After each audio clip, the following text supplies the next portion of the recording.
ABC Sport.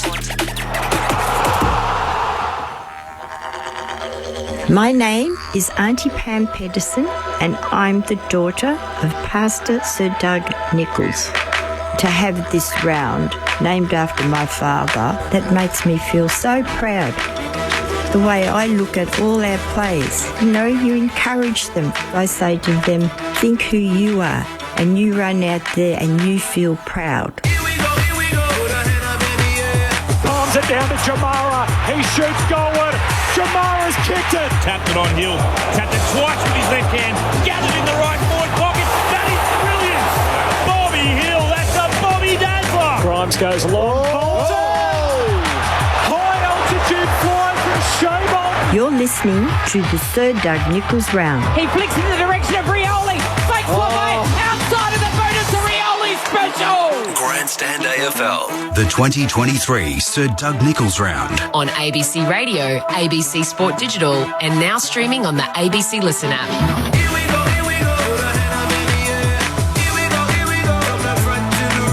Saturday twilight football on Wadawurrung Country in Geelong. It is the Cats and the Giants. Geelong losers of their last two after winning 5 in a row. After starting out with 3 losses, the Giants have won 3 games under Adam Kingsley, going down to St Kilda last week. But they've won their past 2 here. And in Toby Green's 200th game, they'll come in with confidence. A first gamer for both sides tonight. Oisin Mullen gets his bow for Geelong. The Irish product out of County Mayo, having won 2 GAA Young Footballer of the Year awards. He comes with big raps from the Emerald Isle. And Josh Fay, the youngster from Queanbeyan in the Australian Capital Territory, makes his debut for the Giants as their tactical sub. No late changes here at Kardinia Park as the Cats host the Giants. Joel Peterson with you on Grandstand AFL. Terrific to have you with us on ABC Radio, News Radio, Sport Digital and via the ABC Listen app. We've got a little bit of living up to do today if the first couple of results are anything to go by. Hawthorn kicking the final 5 goals of the game, as you've just heard, at a thriller at Docklands. And Melbourne, Nam and Walyalup engaged in battle at the moment. And it is Walyalup by 9 points over Nam in the late stages at the MCG. Jess Webster's alongside me to call it. Hello, Jess. G'day, Joel. Great to be here. Really intrigued by this contest today. As you've touched on, Geelong, their form's been up and down, but the Giants, there's 6 out of their 7 losses this year have been by 21 points or less. So they've been competitive in a lot of games and have shown glimpses of matching it with some of the good sides in the competition. So they've got extra motivation, as you mentioned, today with Toby Green's 200. So looking forward to seeing how they go against this Geelong outfit that is, hopefully trying to get back on the winners list. So looking forward to it. Couple of big ins for Geelong. Jack Henry comes into the team. So does Sam de Koning along with Mullen. A couple of big outs for the Giants with Haynes, Kelly and Himmelberg all going out of the team. Brown, Lloyd and Keith in the tactical sub for the Cats this afternoon is Mitch Nevitt. Our expert on Grandstand AFL is the master coach, Mick Malthouse. Hello, Mick. G'day, Joel, Jess and everyone listening. What a game that we potentially have got, given what happened last night. And I'll just say this, you say expert, I don't know whether you use that word. I didn't pick last night's. How'd you go with the Hawks and the Saints? I picked the Saints. I've picked Melbourne, and they're behind. I've gone for the Cats. I mean, if there's going to be one team that you expect to win, I know what you've said about Greater Western Sydney winning here, and I've been here when the Greater Western Sydney have won. They've won very, very well against a highly polished team like Geelong, but those outs for GWS, they're going to really hurt them, and the ins for Geelong will make them a lot better. So, no Taylor, no Haynes as well. So the 2 key pillars down back, although Buckley's having a great season. You're coming up against Cameron and Hawkins. It's a mighty tough ask for a pretty young Giants defence. And I've been one that's been preaching that and I know this is a different game, Mackay and Curnow are the match for Hawkins and Cameron. Well, Hawkins and Cameron have actually got the record on the board, and after the last few games I'm going, why did I say that? Because they are unique players, particularly Hawkins, who's been around for a long time. He had a crook back there for 1 year, and everyone thought, this could be it. Then he hurt he's had an interrupted pre-season, he hurt his foot, comes back and kicks, I think, 5 or 6 goals in a row. excellent players. If they get the ball in there, Geelong will score. Bits to like about this one on the surface. It's the Giants and the Cats at Kinnear Park. To get you started, here's Jess Webster. Briggs and Segler in the ruck. That bounce wasn't the best one, so we're going to have to do it all again in the middle. It's an embarrassing one. And to start the game as well, you know, everyone's kind exactly. of rising in the crowd and throwing the ball up this time. It's from the middle, Parfitt couldn't get boot to ball. Squirts out the back to Tom Green of the Giants. He gives it to Briggs from the centre square. A wobbly kick off the boot towards half forward to a one-on-one. O'Halloran up against Henry. The ball is knocked out of play for a throw in at right half forward for the Giants. They're kicking towards the players' stand end of the ground here at Kinnear Park. Just trying to see if there's any players loose. No, everyone's 6 and 6. Cats. Segler takes front spot. Callahan's after it for the Giants. Burrows his way through. O'Connor brings down Kieran Briggs, which is no mean feat. Right on the point of the square. And the moment I said they're all 6-6-6, Jack Henry drops off as the loose player for the Cats, as per usual. Cats 5-5 on the season. The Giants 3-7. As the Geelong work it forward now, Stengels at half forward. Handball on the bounce to Cameron. Tries to flick it back toward Tui. He got pushed off it. Blitzarves picks up. Outlet handball to Stewart on the outer side wing. Enters the 50, looking for Hawkins. Out muscles Iden. And diving away to his left, pulls it in. He's 10 in from the boundary and 45 metres out in the right forward pocket. And that's the difficulty at the moment. Well, not at the moment. The fact that GWS are without two gun defenders and Hawkins and Cameron are on the ground. So that posed a problem. That mark there was just sheer strength, experience and probably weight. I'd say he's probably 15 to 20 kilos heavier. 4 last week, Tom Hawkins. We've seen him do this so many times before. Kick holds up a little bit. It won't have the carry. Knocked down in the goal square for the Cats and rushed through for a minor score. The first of the game goes to Geelong. 2 minutes played in the opening term. Skinny grounds don't always suit sides, but for some reason this ground doesn't hold any real worries to GWS. The Giants work it to the wing, but Geelong have the numbers. Blitzarves close up against the boundary line is just pushed over and will have a ball in front of the interchange gates here in the broadcast wing. Another great crowd in here at Kinnear Park. I love their footy down here in Geelong. Not a lot of empty seats in the stands as we take a look around. All flung back into play. Segler in front position coming through Angwin. He gets the hand pass out. Segler picks it up, gives it to Smith. Gets around Green and then chucks it on the boot up towards half forward. Oh, big fly, Stengel! Comes in from the side and reels in a ripper. He's at left half forward. Kicks it into the pocket, looking for Cameron. Buckley brings it to ground, gets out the back. Buckley close up against the goal line. It hits the post. It's another rush behind to the Cats. 2 behinds to the Giants, yet to score through 3 minutes of the opening term here on Grandstand AFL. You know what I reckon, Joel? I'd love them to take away the kicks and the kick-ins on their stats so you can actually truly monitor a backline play. Whitfield's got, he's had 3, this will be his 4th. I think Jack Zabel would be pretty disappointed with you, Mick. He leads the AFL in kicks because his team gets belted every week and he kicks in about 15 times. I'm allowed to say that as someone who grew up supporting North Melbourne, by the way. Segler marks the kick in here from Whitfield. Chips it short to Smith, who's at left half forward, 60 from home for the Cats. He's going to roll onto his left boot. Send it long to full forward. De Koning's up there. Big fly from Briggs. Couldn't bring it down. 30 out from the Cats' goal. Canelio's got to play at it. So too Keith. Now Iden spikes it out of defensive 50. Radigalia pulls it in just inside the boundary line at left half forward. Good push in the back. Kicks backwards to the first gamer in Mullen. As his first disposal in the AFL. Kicks backwards to Henry. Kicks laterally to Stewart. Chips it forward to Guthrie, still inside the centre square. Hand passes to Stewart. He wasn't ready for it. Had a fumble, and now they scrap for it on the wing. Jasny and Daniels see it over the line, and we'll have a ball in on the outer side. Geelong by 2 points. Nearly 5 minutes played first term. Locals like the work of Sheen Mullen. Anytime he popped his head out in the warm-up, he got a big cheer from the fans here on the broadcast side. You can't miss him with the fluoro orange boots either on debut. And the top knot, the lefty, he's got a bit of style about him. has the Irishman. Callaghan from the stoppage for the Giants tumbles a kick up toward half forward through the hands of Jack Henry. They went and tracked down his own handball with a neat bit of work. Cuts the kick up the middle of the ground to the Koning, who marks in front of Iden. Right in the centre of Kardinia Park. Flares the kick out to left half forward. Cameron goes with one hand, brings it down in front of himself. Buckley's with him every step of the way. Great tackle, locks him up. Umpire says mine. And a ball up in front of the interchange gates. Cats by 2 points early stages. 5 played in the opening term at the MCG. Nam closing in on Walyalup. 3 minutes remaining. It's the Dockers by 2. From the ball up, Smith wins the footy and then sends Geelong forward once more. Good work by Keefe in the contest to bring it to ground. De Koning is there though, gives it to Stengel. Grubbers a kick forward.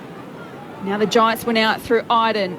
And now Callaghan inside defensive 50. Hand passes backwards to Buckley, who loads up and kicks long down the wing. Segler in best position. The fist game from Collie Jasny. It spills to Blitzarves. Hand passes to Cameron, who chips it short to Stengel just to require distance at left half forward. Second game back for Stengel from that hand injury. To the man on his 21st first birthday, Tanner Bruin. Ex-Giant, Geelong product. Enters the 50 with a right foot kick in the direction of De Koning. Close was out the back, swooped on the footy, and it's knocked through for a rush behind by Keefe. 3 behinds now, the Cats. Giants yet to score through 6 minutes of the opening term. Yeah, there's not much to tell you from here as far as the setups go. There's no real advantage for one or the other. They're still playing 6-6-6. Outside of the 50-metre penalty, which is about 100. Yeah, so 50-metre penalty going the Giants' way. So Lockie Ash from the bullseye sends the Giants into attack to a big pack off hands. O'Halloran gets on the left, snaps it around the corner towards goal, and it misses everything out of bounds on the full free kick to the Cats in the right back pocket. Terrible disposal.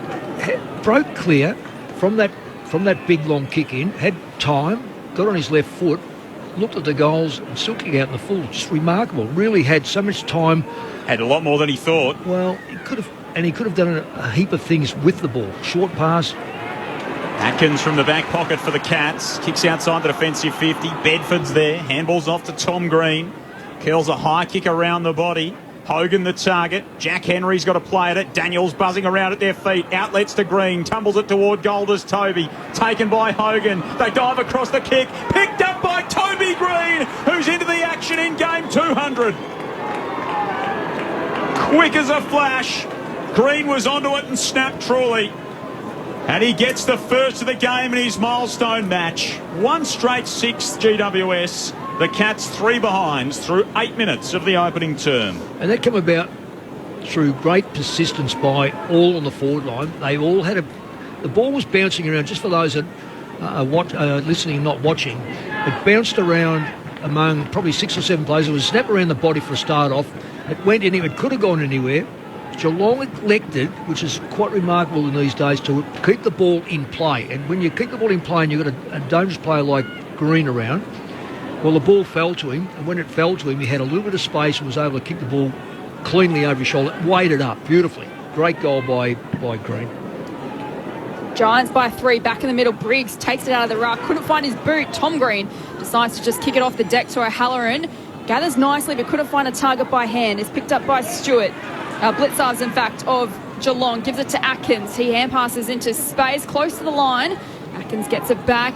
Gives it to Bruin. He's ran out of room and dumped to the ground. That is a sling tackle. That's not a sling tackle, Jess. Oh, it was a little bit aggressive from Callum Ward. You didn't see it that way. If you get a free kick because you're aggressive, then we should be playing tiddlywinks, honestly. It's just ridiculous.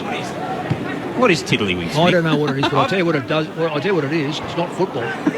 Long kick up the line. That's a good point.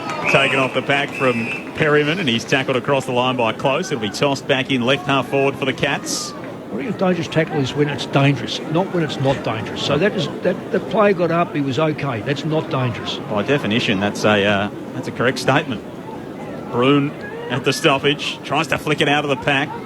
Smith ricocheted away to Ash. Now Brown on the outside of the boot for the Giants. Awkward kick, bounced neatly for Henry, but he couldn't control it, and then Buse did. Handball over the top to Tui, and now loops it over the top to the run of Close, and has Hawkins all alone inside the 50.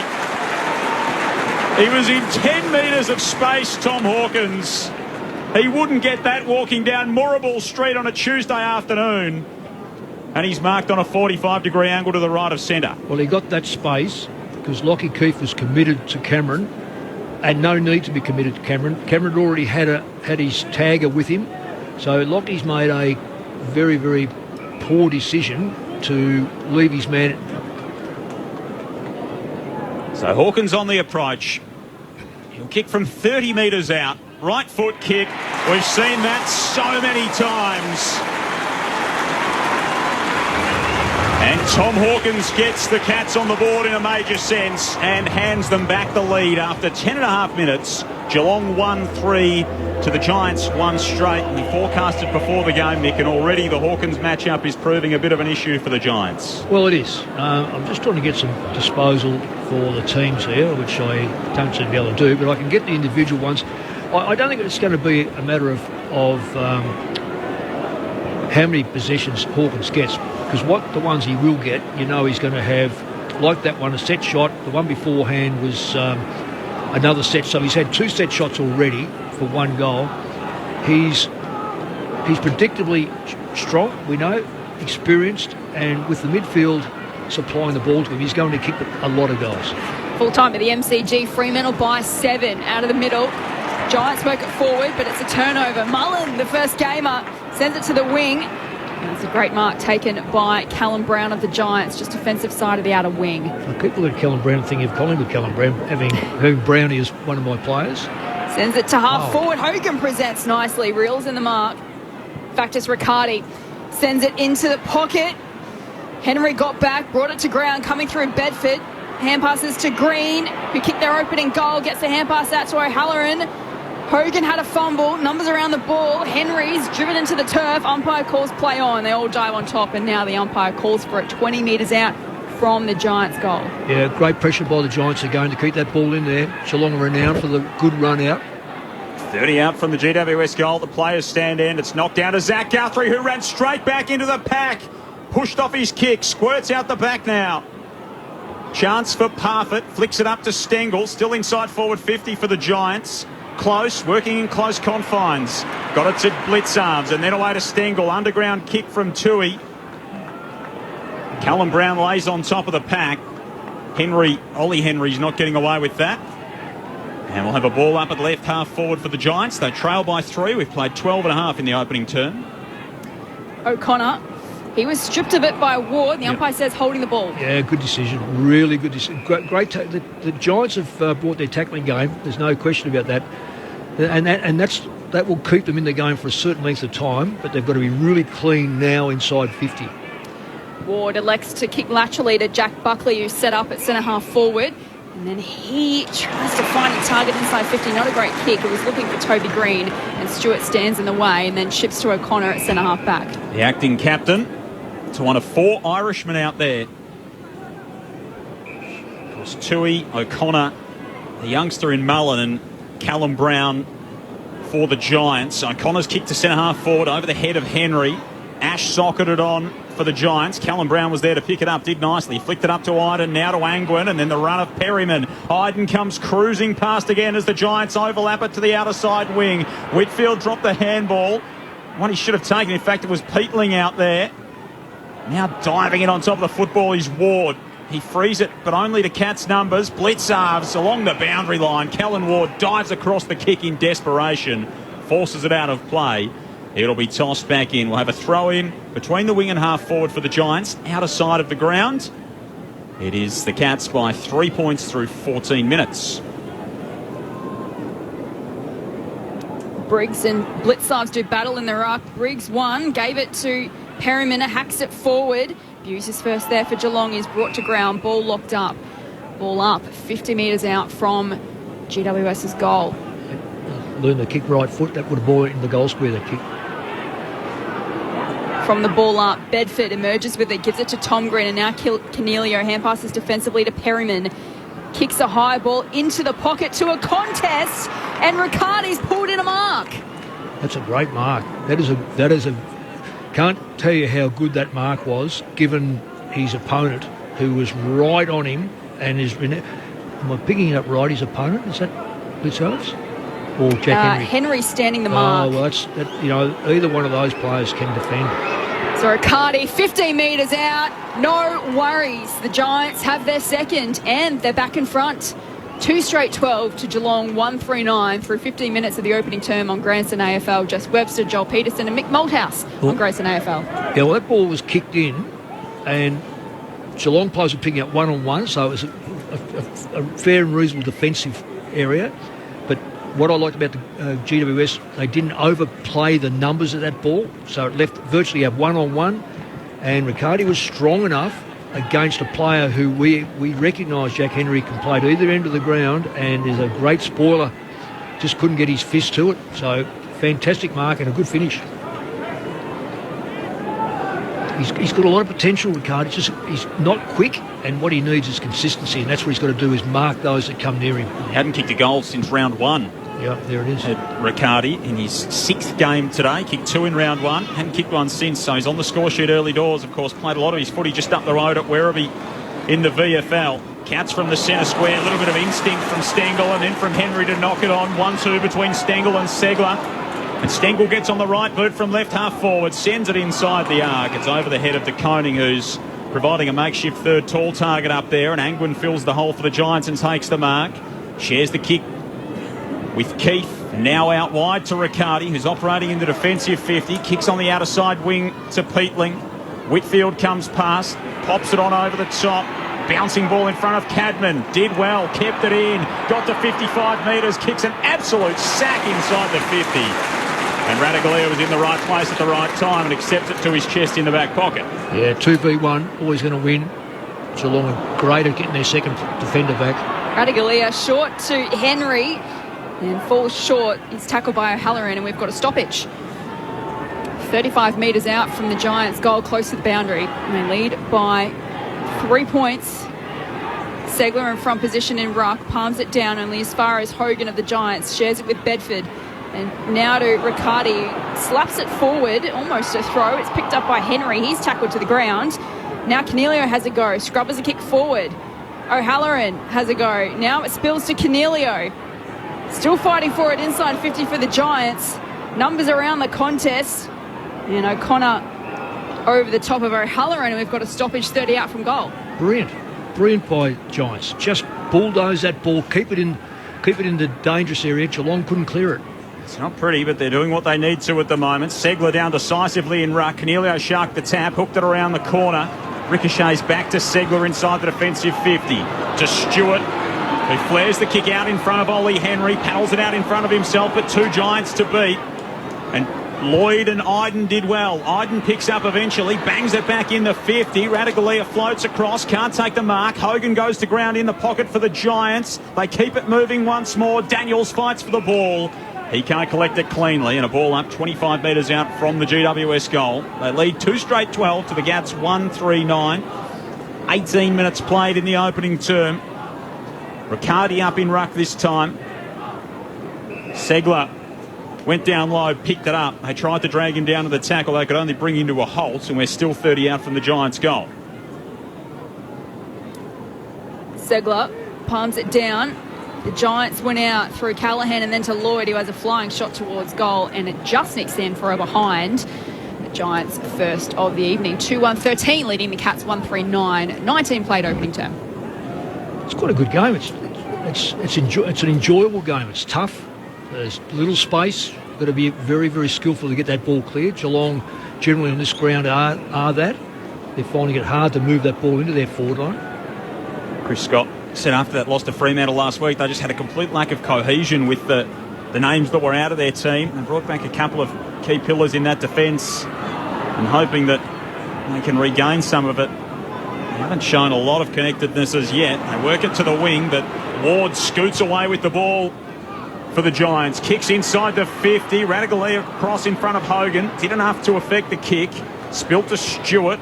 Now to Smith, who tumbles the ball outside the defensive 50. It'll come back in, though. Lloyd's hand pass a bit too hot for Whitfield, but he steadies and delivers an absolute bullet inside the 50 to the chest of Cadman, who marks 40 out, slide angle right of centre. The reason why GWS are having another shot on goal. They're winning the little one-on-one battles. Cats are getting the numbers back and bringing the ball out of 50 with great difficulty, mind you.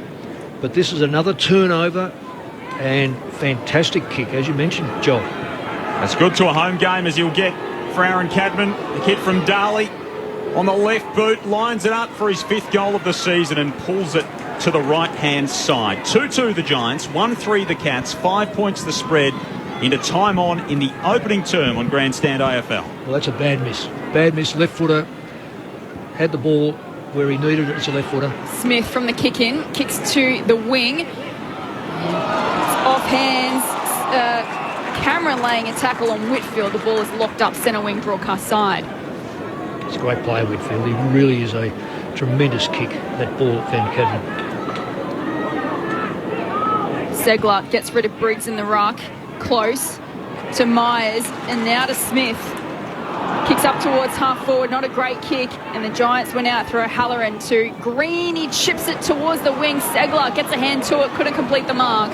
Ward is there in front of the interchange gates. Kicks in field. That is a brilliant kick. Has opened up the field. Ash can mark, play on. Hand passes to Whitfield from centre half forward.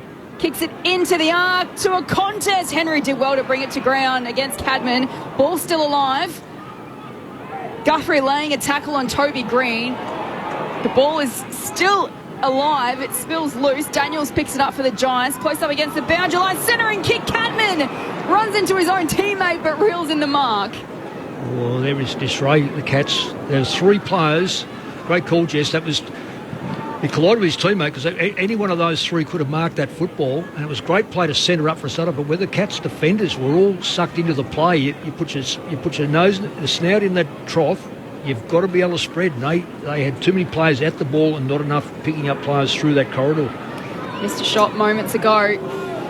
This time, similar distance, a better angle, directly in front, 40 out, and he has sprayed it to the right-hand side for a minor score. The Giants 2-3-15 to Geelong 1-3-9, 22 played opening term. Well, there's 2 gifts, absolute gifts for a left footer. Well within his range, just dropped the ball badly to his foot. Especially of the quality that Cadman is, you'd expect him to kick it more often than not. Kick out of the fence for the Cats. He's swallowed by Colin Jasny at half-back. Cuts the angle infield to O'Connor at true centre-half back. Now on to Guthrie. He had Mullen presenting in front of the interchange gates, and then he had 2 Cats at left half forward. Henry and Toohey with A, and Toohey marked. Gets onto the right boot. Smashes it inside to 50 to Blitzarves. Can't mark. Hawkins stayed down. Did the roving. Got the handball away. Smith tapped it over his head. 15 out from goal. And then Callaghan pretty keen to see it through for a rush behind. It was a good result in the end, even if that wasn't necessarily the target of the handball. 1-4. The Cats, 2-3 the Giants, 5 scoring shots apiece, and the Giants lead by 5. Is that Ray Chamberlain, the umpire down there? I think it is. Yep. He's a great bloke. Great bloke, very, very good umpire. Ash from the kick in for the Giants advances 10 metres and whacks it to the wing to a contest. Segler in best position and takes the intercepting mark. Well, he's in the best position, but he's experienced and he just pushed his man under the ball. Kicks it back into the pocket for Geelong to a contest off hands. O'Halloran gets around on the right, hooks it around the corner, slipped through the fingertips of Bruin, and Bedford was there for the Giants. Gives it to Green, who pumps it long to Toby Green, and it's a high contact, so Toby Green will get the free kick. Catch it. Forward of halfway. I don't know what Radical is arguing about. Feeding, it could have been 2 free kicks. It was that blatant. That's great body work by Green. He's a shorter man, but he just knew to take the position. He's always a step ahead, is Toby Green. Kicks to right half forward. She's just delivered that on the money to Hogan, who's got it centimetres inside the line. 55 from home. Squaring kick on the bounce. Daniels couldn't take it, and he immediately tackles Zach Guthrie. Brings him to ground. And we'll have a ball up 25 metres out from the Giants' goal. Repeating that final score at the MCG. Waliel up by 7 points over Naarm. Another close game on this Saturday afternoon of football in Grandstand AFL. Clearing kick taken by Toby Green, immediately tackled by Toohey. And another ball up inside forward 50 for the Giants. Briggs palms it down, but it's going to trickle out of play. So we'll have a throw in, 45 around from the Giants' goal. lead it by 5 points. They've won their last 2 games here at Kardinia Park, and they started strongly. As we tick down towards quarter time, ball back into play. Daniels close up against the boundary line, gets boot to ball into the pocket, but the only man there is Stewart for Geelong. And it's, almost 50, but the umpire called Green back onto the mark. It's just really excited to take the 4 metres that was on offer to get to the mark. Joel Peterson, Jess Webster calling it for you.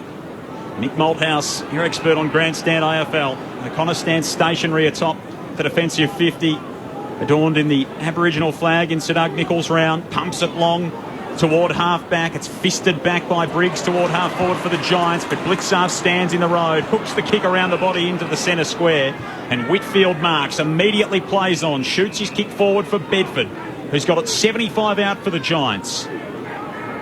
Spins the footy in his hands, enters the 50 with an awkward kick off the instep, and it was always going to be swallowed up by Jed Hughes for the Cats. Kicks long down the outer side to Stengel. It was knocked away from him by Brown. Blicavs picks it up and he's tackled over the line by Angwin. And we've got a ball in 60 around from the Giants' goal on the outer side. 2-3 to 1-4. Giants by 5 points. Segler against Briggs in the ruck. Briggs in front position. Wins the tap. Mullen overran it. O'Connor. He's dispossessed. Smith to Atkins. He's also tackled. Again, good pressure from the Giants. They locked the ball up at left half forward. Yeah, good calls. They are. They're switched on, the Giants, to hold that ball in there. They mightn't be leading by much, but it's because of that pressure that is why they lead. It's all Geelong early. The Giants have really ramped it up. At the stoppage, Daniels flips it over his head inside forward 50. Well done from Stewart to dispossess Bedford, who was in on goal. And ricocheted away to Isaac Smith, who pumps it into the centre of the ground. Bounces horribly for Keith. Allowed Hawkins onto it. And now to Myers with a bounce through half forward. Enters the 50. Cameron's out the back. It's such a dangerous place. Well, it was the kick that made it. Myers' kick was an absolute cracker over the top. Cameron running onto it. He's marked 30 metres out. And Brian Myers dropped it into the bucket in front of him. And all Jez has got to do in his 50th game for Geelong is convert from the penalty spot. Comes in off 7 steps and whacks it through. Cats back ahead, closing in on quarter time. And they went end-to-end in the blink of an eye. 2-4-16. The Giants 2-3-15. 27 and a half played opening term. On Grandstand AFL, you're with Mick Malthouse. Yeah, it's very difficult to stop a running side that has control of the ball, and you've been dragged up the ground by, in this case, the Geelong forwards. As soon as they turn and run, and they had speed with carrying the football for a start off, Myers used the ball brilliantly across the side of his body, as we know how he kicks the football, and pushed the ball into central area. The Geelong defender was playing it right. He played inside of Cameron, but the kick was so good it went over the top of them. Cameron had to reach out to take it, and he took it out because he was good enough to take it. Fourth lead change of this opening term at Kardinia Park from the restart. Hughes out of the middle of the ground sends a high ball towards half forward. Cameron came charging through, but Ash stood his ground and took a really great contested mark in the end. Flares the kick out wide to Whitfield, who's marked at left half back. He's been brilliant, Whitfield. Him and Isaac Smith's been fantastic. You'd reckon he's still 25, 26 years of age. Whitfield down the line to Briggs in the contest. It spills to ground. Blicavs picks it up and is tackled right on the quarter time siren here at Kardinia Park. An entertaining first quarter sees the Giants, in fact Geelong I should say, leading the contest 2-4-16 to 2-3-15. The goal kickers for both sides, Jeremy Cameron and Tom Hawkins, one apiece for Geelong, and Toby Green and Jake Riccardi, one each for the Giants. Could argue that there should have been a couple more kicked for the Giants. The number 1 pick, Aaron Cadman, with a couple of fairly simple chances in front of the sticks that he couldn't convert. And interesting to note, Jack Henry, who's only played a couple of games for the Cats this season, going down into the rooms at quarter time with the medical staff. So hopefully there's not too much to worry about there. It's been a A fascinating Saturday of football so far, with wins, narrow wins to Hawthorn and to Walyalup over Naarm. And at quarter time, it's the Cats in another close one, so far at least, by a point over the Giants. 2-4 to 2-3 on ABC Radio, News Radio, Sport Digital, and via the ABC Listen app. This is Grandstand, AFL. You're dead, man. Yep, I'm back for an encore. Okay, I'm going crazy. Two best friends, but one has kind of passed on. I'm stuck in limbo, you're stuck with me. So, what's the unfinished business? He made a big payment out of the business account. What were you hiding? A new Aussie series that proves friendship never dies. Some souls remain to pass on profound wisdom. That's not you. In Limbo. Why me? Because you're my best friend. Wednesday nights on ABC TV and streaming on ABC iView. This is the Sir Doug Nicholls round. On your radio, Sport Digital, and the ABC Listen app. Outlets to Green, tumbles it toward Golders. Toby, taken by Hogan. They dive across the kick, picked up by Toby Green, who's into the action in game 200. Quick as a flash. Green was onto it and snapped truly. Handball over the top to Tui, and now loops it over the top to the run of close, and has Hawkins all alone inside the 50. Hawkins on the approach. Kick from 30 metres out. Right foot kick. We've seen that so many times. And Tom Hawkins gets the Cats on the board in a major sense. Cornelio hand passes defensively to Perryman. Kicks a high ball into the pocket to a contest. And Riccardi's pulled in a mark. So Riccardi 15 metres out. No worries. The Giants have their second and they're back in front. Isaac Smith, who pumps it into the centre of the ground, bounces horribly for Keith. Allowed Hawkins onto it. And now to Myers with a bounce through half forward. Enters the 50. Cameron's out the back. It's such a dangerous place. And all Jez has got to do in his 50th game for Geelong is convert from the penalty spot. Comes in off 7 steps and whacks it through. The 2023 Sir Doug Nicholls round. On ABC Radio, ABC Sport Digital, and now streaming on the ABC Listen app. Earlier today, Hawthorn defeated St Kilda by 10 points. Walyalup defeated Naarm by 7 at the Melbourne Cricket Ground. And here at Kardinia Park, it's only 1 point in it at quarter time on Wadawurrung Country. It is Geelong 2-4-16 to the GWS Giants 2-3-15 as Sir Doug Nicholls round continues. Joel Peterson and Jess Webster with you. Mick Malthouse is your expert. Of course, later tonight up in Darwin, Gold Coast and the Western Bulldogs. And for our West Australian audience, it'll be West Coast and Essendon, the late game this evening. The Giants got away to a very good start. They owned the football, or the Cats, I should say, owned the football early. And then the Giants wrestled back control to get in front. The Cats threw a late goal to Jeremy Cameron hitting the front, and they lead by 1 at quarter time. Cameron and Hawkins, the goal kickers for Geelong. And as Jess told you before quarter time, Green and, of course, Toby Green kicked the goal. And who had the other goal? Riccardi for the Giants had the other goal in that opening term. So 1 point the margin for Geelong, as we welcome our Western Australian listeners who have just heard Walyalup defeat Naarm at the MCG. Quarter time here at Kardinia Park. It is the Cats by a solitary point. The master coach, Mick Malthouse, is with myself, Joel Peterson, and Jess Webster. Mick, what did you make of the opening term? I was impressed in GWS, only because I say that I come here thinking that the Cats, with their inclusions, would be just far too strong, and particularly with GWS losing 3 players from already depleted list, and all important players. But these are some of the stats that I've been really interested in. Is the tackling for a start off. Geelong are dominating the marks, but a lot of those are the shorter kicks. They've gone inside the front 50, have been marked 3 or 4 times, as has GWS. But the significant things to me, the clearance rate at the moment is 13-7, and that's GWS. I think they've been outstanding, GWS, in that area. They've been able to get the ball away from these stoppages and put Geelong back one under pressure. The second thing is, and this, I reckon of all the things that Chris got to be looking at, would be wondering what's our appetite like? We're 38 contested footballs to GWS 47. And when you've got that ratio, that's a very high. I don't know whether that's sustainable for a start off, the 47. But if it is sustainable and Geelong don't come and match it, then this game's going to go to the wire. And it's going to be the class that will win. Their class at the moment has got Geelong 2 goals. We've already said, Joel, you said it spot on. There was a young fella having his... Who was the bloke that had his two Cadman had his 2 shots for goal, both absolute certainties, missed both of them. Significantly, this game is as open as I've seen, even though we had contested football. The umpires have blown the whistle 3 times for free kicks, which is... And I think I got that right. And it's well... They started again, so here we'll see if they can keep this going, GWS. Second term underway. The Giants have laid down the challenge so far, and their physicality's been a feature.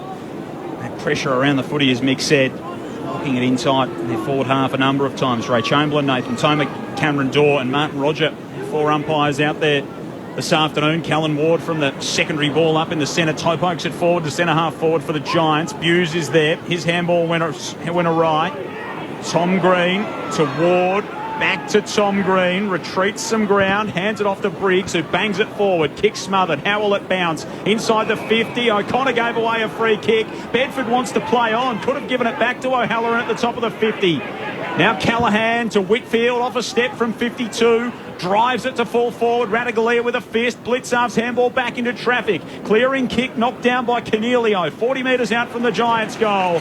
Smith is a cool hand in the crisis. Handball's off to Myers, who kicks to Hawkins, who's created some space on the wing. Doesn't have much to kick to. It's only Jeremy Cameron, which isn't a bad option. It falls at his feet. He hand passes into space. Now Buckley chases after it for the Giants. He's first there, gathers nicely, then hand passes to Briggs, who gives it back to Buckley from centre half back, evades a tackle, then kicks out to the wing. It's a good one, finds Daniel Lloyd in space. He's quick to play on, kicks up towards half forward. Hogan's all along at right half forward, has an option in the pocket in Toby Green and finds him. Brilliant play absolute brilliant play by a club that's, 5th bottom or 6th bottom. That ball coming out of Geelong's forward line, like there's no tomorrow. Last, actually. Sorry to interrupt you, but 4th last, the Giants aren't. 4th last, but what about the tackle on Cameron that coughed up the ball and then it was recovered and brought back through the middle with great hands? Toby Green in game 200. The snap from the pocket is a beauty. He's got 2 in his milestone game. And the Giants are back in front. They lead by 5, 3-3-21 to Geelong 2-4-16. 2 minutes played second term on Grandstand AFL. Now, I know I'm supposed to be the expert here, but I'm just going to ask you this question. That ball that went out on the wing with Hawkins and Keefe, I think it was. Now, was there a shove or am I just imagining things? Because I see this too often, and I've got my own mind that it's a shove. Joel, come on. I would have thought it was a free kick, and judging by Jess's hand signals at the time, I think she definitely thought it was a free kick. I don't get it then. Why are the 3 of us sitting up here see the same thing week in, week out? And look, I like him, Hawkins, but I just don't like the way he shoves players in the back and gets away with it. I don't get it. I'll say that. I think we're both with you, Mick. Keep an eye on how he's umpired throughout the course of the night. Well, throughout the course of his career. Does have considerable strength he can use to his advantage, and often does. Segler at the restart hands it off to Stengel. He got it to Mullen. He fashioned a hand pass to Stewart, and he kicks it up and down the mine shaft to centre half forward. It bounced perfectly for Stengel. Flips the handball over the top to Parfitt at centre half forward for the Cats. They turn it over again. They just haven't been clean with the football, Geelong. Ash now to Whitfield, who scoots away. Kicks to a vacant area in front of the interchange gates. Kolodjasny and Riccardi rush over there. It trickles off the boot of Kolodjasny and out of play for a boundary throw in front of Adam Kingsley, who's pacing along the Giants bench down there. There's a classical case of Riccardi and Kolodjasny. Kolodjasny's much quicker. Riccardi was always watching him to make sure he couldn't get in front of him. He had to use his body for it. Jack Henry's back on the Geelong bench, which is a good sign from the ball in. There's a free kick going the Giants' way. Umpire, what is with you? Cornelio, should have been advantaged. Cornelio had run to half forward in space, but the ball's got to come back to the wing. Oh, running at an open goal. Callan Ward, lovely vision to find Callaghan alone at centre half forward. His hand pass releases Whitfield from 52 metres out. It's a high kick into the pocket. Hogan couldn't complete the mark. Good enough at ground level to give it to Toby Green. Backwards to Daniel. Hand passes backwards to Lloyd. 30 metres out in the pocket. Shoots towards goal. It's missed everything out of bounds on the full free kick to Geelong in the back pocket. I know those at the ground will know it, but those that are listening, that was one of the worst decisions you would want to see. There was a free kick to a Giants player. It was the ball had gone spilt. Geelong got involved. Giants got involved, running in from about 45 metres and it's called back. If it was a free kick off the ball, can it not be not paid advantage? So that's got to be an advantage. I think there's certain positions where you do need to come back and set the mark, though, depending on where the free kick's paid. As the ball's down the line, De Koning kicks it up towards Stengel. It's fisted over the boundary line. It's out of play. No, that matters not. It's a free kick. And you've got advantage. Free kick advantage is advantage. That ball was 40 metres ahead of the play as well, and Cornelio turned around, and I mean, if they were still paying dissent 50-metre penalties, he would have been slapped with one because the arms were outstretched. And here he is right on cue, Steve Cornelio. He accepts the kick from Whitfield. Did that earlier in the season, threw his arms out, much different result. They lost the game, didn't they? Yes, they did. Round one up at Giants Stadium against the Blues. Whitfield's kick down the line is poor, and Blitzarves floats across, just marauding Cardinia Park, as he so often does. Shoots it short to Smith, made him earn it. Smith's handball knocked down by Bedford. Giants with numbers, and they're going to get a free kick here as well. Bedford's going to be relayed the footy by Ratagalia. He's between the wing and half forward for GWS. Handballs to Cornelio. Now to Tom Green. Off a step. Enters the 50. Into the pocket. Guthrie's in front of Hogan and does enough to see it out of play. It'll be tossed back in right forward pocket. Giants into attack. They're up by 5 through 6 in the second term. Yeah, there's been too many hand passes to players under pressure on near the 50-metre line. Whitfield couldn't make the distance, and he normally can, and that one from Green was the same. It's going to be, they're winning enough for the football, the Giants, but they've got to be careful with what they do with it. Giants by 5. Segler with the big fist from the throw-in. It spills to Daniels of the Giants. Hand passes backwards to Whitfield. Another possession coming up at him, and it's a great one. Chips it to Cornelio, who's marked 45 out from goal, 10 in from the boundary. If we had criticism of Geelong over the last year, I suppose, and they won the premiership, it's just that pace aspect. They seem to be a little bit one-paced in the middle. Now, I know they've lost a great captain, and then now they've lost their own captain again this year's, but they just seem a little bit slow in the spread from the middle at the moment. Tough shot for Cornelio, close to the boundary line, 45 out from goal. He shoots towards goal. It looks pretty good. It's faded late through for a minor. The Giants 3-4-22, leading Geelong 2-4-16. 7 players second term on Grandstand AFL. It is the position on the ground where they're vulnerable at the moment, Nick, because their injury list includes Guthrie, Duncan, Dangerfield, Max Holmes, Stanley and Menegola, who probably all start in the midfield or on the wing. Yeah, they do. And losing their great captain too. There's no question. He was a wonderful player. Turned it over again, the Cats, but regained it through Mullen, who handballs to Bruin at half-back.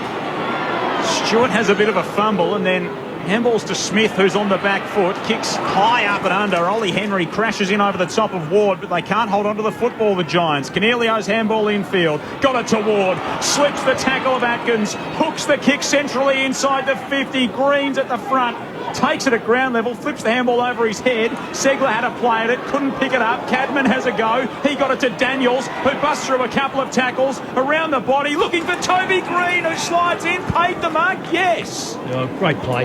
Again, just the pressure. Can they sustain it? Geelong will find out if they trail by 2 goals. They're going to have to lift up their intensity, Geelong, because right now, almost every time there's a loose football, I'd love to see what the actual contested possessions are this quarter. Giants dominated in the first quarter, and I reckon that's where Chris Scott will have to zero in on. They contested football at ground level. Well, Toby Green's already got 2. In game 200 for a 12-point lead. The captain misses it to the right-hand side. That is an uncharacteristic finish from Toby Green. It's 3 gimmies, really. 30 metres out, 35 metres out. Giants will 7 points to spread. Yeah. 3-5-23 to the Cats, 2-4-16. You've got to capitalise against the Cats. Stewart with the kick in for Geelong. Kicks long to the wing to a big contest off hands. Atkins tackled immediately. All locked up. Left half forward for GWS. They lead by 7. Kick the only goal of this second term so far through Toby Green, who's got 2. Briggs palms it down. Daniels chasing after it against Mullen the first game. The boundary line beats them both, and we've got a throw-in 60 around from the Giants' goal. He's not out of position, is he, Mullen? Mullen, rather. He's if you didn't know he was Irish and only in his first year, you wouldn't really know. He's out by himself now. This will be interesting to see whether he can actually receive a loose football here. Comes with big pedigree to Zasheen Mullen from Kilmaine in County Mayo. Population of about 150. It's about 200 kilometres west of Dublin. A small town, but he's made his way through the ranks, and lethal left boot, known for his pace and his dash as a defender for Mayo in the Gaelic Association. Built very well. Built extremely well for a young man. Through the lower body, he's really powerful. Ball tossed back in front of the interchange gates. Cats just trying to regain a foothold in this game. Atkins got through the tackle of Callaghan. Blitzarv's kick up low towards Stengel, who fights for it, keeps him in front of himself at half forward. Perryman did well to worry him out of it. Then it's socket off the ground by Briggs through the centre of Canidia Park. Picked up by Peatling. Handball to O'Halloran. Bouncing ball inside the 50. Cadman took it. Got taken by Guthrie too high. No fend off. It was high contact paid against Cadman in the end. And so Zach Guthrie will take the free kick from the defensive 50 and kicks a weird old thing out toward Myers. And it's been intercepted by Perryman. It gives it to O'Callaghan. It's a scrubby kick along the ground. Geelong through Bruin can intercept. Hand passes backwards to Stewart. His kick smothered off the boot. Callaghan picks it up for the Giants. Gives it to Angwin, and now Perryman shoots it forward and finds a loose target inside 15. Cornelio, who chips it inboard to Bedford. Well, it's interesting. Again, just dissecting the Geelong midfield. And I say the midfield, even though the backs are playing on these forwards, because the ball is coming in so quickly, Geelong have been so used to working forward, very aggressive in their defence. Now what's happening is that they're getting found out on the turnover. And I'm just watching now, 3 players, Geelong players now coming back in to fill up the gaps, and they got caught behind the ball.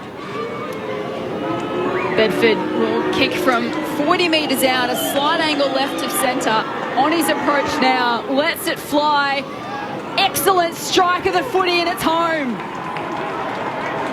And the Giants are out to a new game-high lead, 13 points. 12 minutes played into the second term, 4-5-29, and the Cats 2-4-16. They kicked the only 2 goals of the second term so far. Yeah, just looking at some of the individual stats, and I've only got you have to bear with me, I haven't got quarter by quarter, I've just got the overall. So Isaac Smith, 15, he's played a very, very good game out on his wing.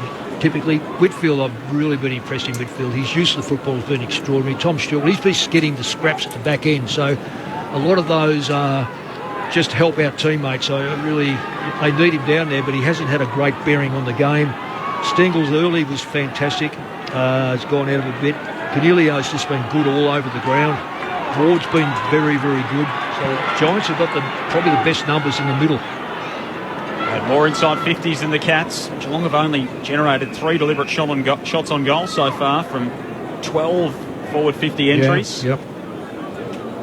And 9 more inside 50s. The Giants stack more of the footy. Geelong are a low disposal team, but they're being pummeled around the ball at the moment. Blitzarves gets it moving. Free kick and a thumping ball to full forward over the back. Cameron tries to stick a boot on it. Buckley was right there with him in the goal square. Hawkins goes to work now. Iden, he's dragged down. Close is in there. He fights for the football. And it's locked up at the top of the goal square for the Cats. The players stand end. Nothing separating them deep in attack. We know Hawkins is very good in this situation. Just throws a boot at it from the ruck contest. Did he put it out of bounds on the full? Must have bounced right on the chalk. That was like the old-fashioned post move from Tom Hawkins. Just backed his man under the ball, threw his left boot at it, and it trickles out for a throw-in. Yeah, this will be interesting. This is what I always look for here. If he pushes them in the back, he's got his hands in the Ruckman's back already. He's up against Riccardi. Ball spills to ground. Callaghan's there for the Giants. Hand passes backwards to Whitfield on the last line of defence. Bangs it out of there towards half-back. Hogan outnumbered, and Radigalia takes the intercept mark. Good mark. Very strong mark. 1 metres out from goal, left half forward. He said if you go 55, you'd suspect to kick a goal. 54 at the very least. coming off the long run. Yeah, he can back him, so he's a decent kick. But he's going to kick a couple of metres in front of the kicker, who's already a half a metre in, so it'll be a good kick. 38 goals in his career, none so far this season. It'll take his best effort from 55 out, given it everything, but has missed everything. Out of bounds on the full. Free kick to the Giants in the right back pocket. They lead by 13. He started his approach at Lara, Mick, and he kicked it to Port Arlington. Yeah, and he's missed Geelong totally. Yes. Gone around the Ballerine. There's a Sava Radigalia with that one. Whitfield strolls in from fullback. He kicks up the boundary line. He kicks it out of bounds on the full. And it's going to be a Cats ball on the other side. No, free kick in the marking contest. I reckon just had his hand all over his neck. Hogan will take it. There's a little bit of frustration from the locals down here by Corio Bay. Jesse Hogan from halfback for the Giants. Kicks up the line. Cadman's in the pack. Radigalia came over the top of them all. Kolodjasny stayed down. Hands it through the pack to O'Connor. Out to the boundary line for Buse, who kicks along the outer side wing. Hogan's the only one getting back there. Tracking it back in fly. Accepts the mark to his chest. Giants down by 13, 15 and a half gone second term. Oh, it's not a great kick across the ground, but Keefe picks it up, gives it to Perryman. He chips it short to Brown. Hand passes over the top to Whitfield and now to Lloyd in front of the interchange gates. Hand passes back to Brown. He kept running from half forward. Kicks up towards O'Halloran. Bounces over his head. Henry's there for the Giants. For the Cats rather. Green's there for the Giants. Lays a tackle. And holding the ball is the call. Good decision. Lays the tackle on the first game of Mullen. And Toby Green's got the free kick right up against the boundary line at left half forward. Yeah, if I had to say about the Irishmen, having coached Irishmen, they really don't take tackles really well. They don't know how to get out of a tackle. So Toby Green is pointing to the umpire, said, I'm going to have a shot. The locals are giving him some feedback up against the fence. It's a long way out from here. He's kicked two so far, Toby Green. This will take his best effort, runs in on the angle, lets it go from 50 metres out. Toby Green, you are incredible! A third goal to the skipper in his milestone game. Played that to absolute perfection. And the Giants lead is now 19 points. 5-5-35 to 2-4-16. 16 played on Grandstand AFL. Mick Malthouse, what do you think of that? I'll tell you. This is how smart this player is. The Irishman is on the mark and has been taught to stand. The Geelong players were 10 metres away. Green has summed it up that he had to get inside 50 to kick the goal. As soon as he went off the line, the Irishman still stood there, not knowing he was allowed to move on the umpire's call. The Geelong player from the right came in, but Green was able to get between both and kick a magnificent goal. So there's the ability to do it, and then there's the know-how. That's exactly and right. the thought process to do it. That's what Toby Green's got that other players don't have. Exactly. Most players could do that. They just don't think to do it. That's where Toby Green separates himself, and that's why he's been so good for all of his 199 games and 1.5 quarters. Ball out on the wing. Giants again take it out of the middle. Hogan crashes the pack and comes through, pulls in a good mark. Well, probably better than a good mark. He was 5 or 6 deep. Low kick across the 50. It's a searching ball in the end. Lloyd's made to work for it. They've just got options everywhere at the moment. Kick just missed O'Halloran. Mullen goes to ground again. That was awkward. He slipped over. He was taken high. Yeah.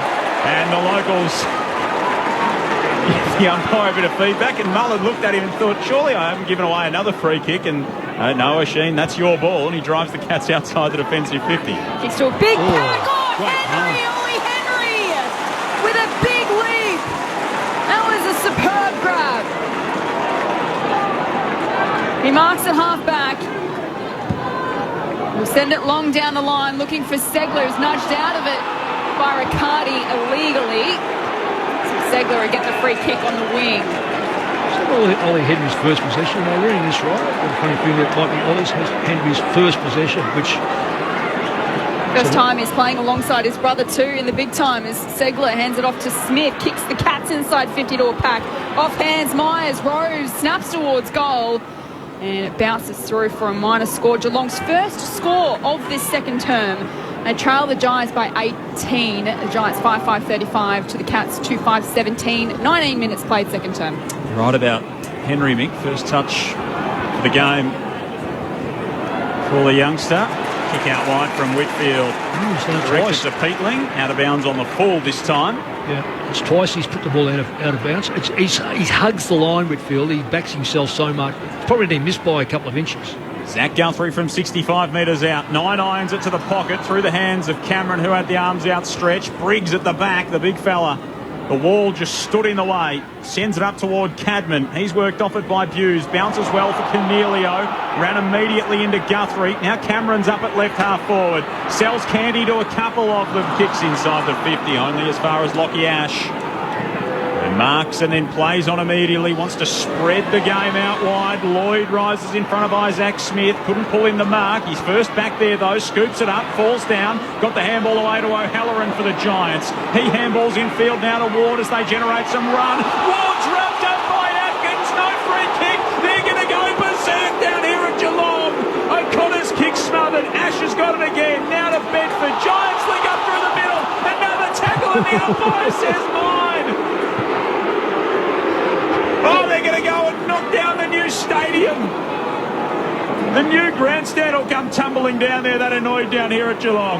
They win it from the stoppage. Bedford gives it to Ash from the outer wing. A low ball down the line is a great one. Hits Peatling on the chest. Just forward of halfway. Chips it towards Bedford and kept running. The fist came from Stewart. Chases after it and collects the footy. Hand passes to Atkins.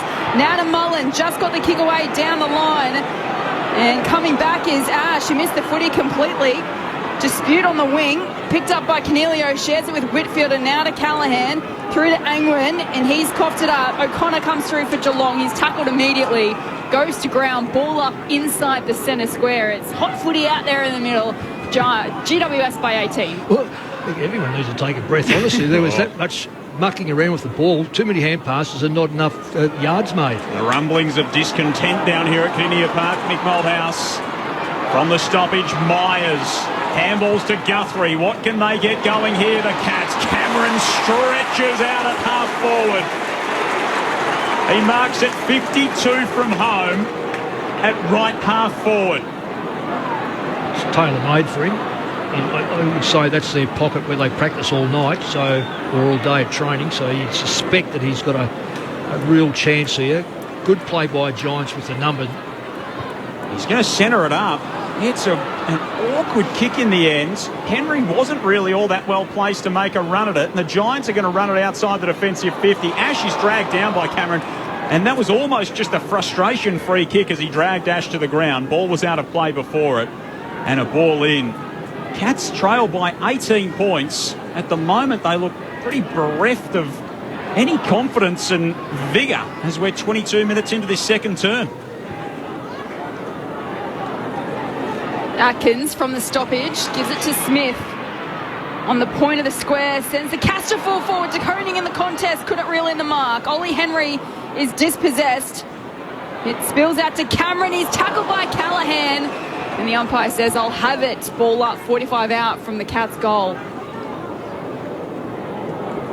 23 minutes played in this second term. It's been all the Giants in this quarter. Briggs palms it down straight to Parfitt of Geelong.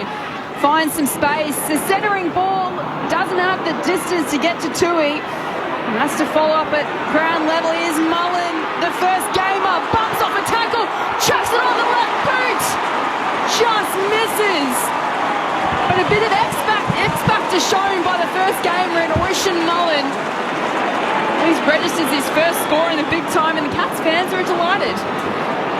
Yeah, and he ran, when he kicked it, he ran straight back through the centre. I'm thinking, well, he doesn't know that he's actually kicked the point. He thought he got an over. I think he did. I reckon he thinks, I've kicked something here. The Giants outside the defensive 50. Riccardi went for a ride on the outer side, couldn't pull it in. Mullen sockers it back infield. He's quickly emerging a cult hero here at Geelong. Goes inside the forward 50 with the kick through the hands of Ash. He's there to butter up out the back. Close pinch to stop him. Handball to Cameron. Throws a left boot at it. Straight up and down inside the forward 50. Angwin goes to ground. He's dispossessed. Goes back and gets it. Combines with Tom Green to just scramble it out of there for the Giants. It's desperate stuff at the moment for them. even though they're up by 17 points. Stewart now sticks it inside the 50 for Geelong.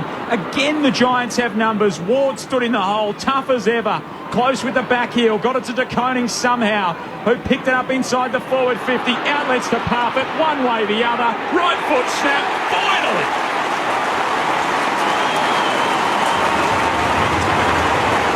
That brings the Cats fans to their feet. After a quarter of fumbles and frustration, it's Parfitt with the finish that brings Geelong back within 11 points. 3-6-24 to the Giants, 5-5-35. 25 minutes played, second term on Grandstand AFL. You're with Mick Malthouse. Well, I'd like to be able to draw a breath and just see, really think that one through, what took place. But it was almost weighted numbers in the end. The Cats kept the pressure on. It's almost like we're watching a reverse of what we've seen in the first 20 minutes, where Giants were all over the Cats as far as the loose ball went. But it was almost inevitable that Geelong were going to get their hands on the football. They had numbers everywhere, numbers very, very well structured outside the 50. So when the Giants were coming out, it was just going to be pummeled back in. And you need class, and Parfitt's a class player, finished it off very well. Parfitt's first goal of the season is a timely one. Giants winning out of the middle, tumbling kick towards half forward. Stewart was slapped away from him by Daniels, who jams it on the right boot towards goal. They're going to have a conference here. It's either behind or out of bounds on the full. Well, this is theatrics, Fennick, and goal umpire ran under that, so he would have had a very, very good view of it.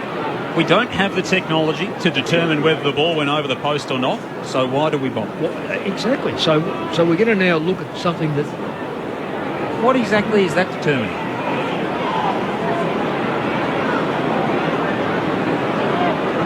Well, all we see is the goal umpire in. If he can't see that, he needs Specsavers for a start off, and honestly, you just cannot believe that he could miss that. Looking at its angle, we can see the ball passes outside of the behind post. Didn't we all say that? So it is out of bounds on the full. Free kick to Geelong after all of that. Yeah, very poor miss by Duke. We're giving it to the goal umpire, but that was a really poor miss by Daniels. So Jack Henry will bring it back into play. A little bit of a shoulder complaint in the late part of the first term, the early part of the second, but he's back out there at the moment.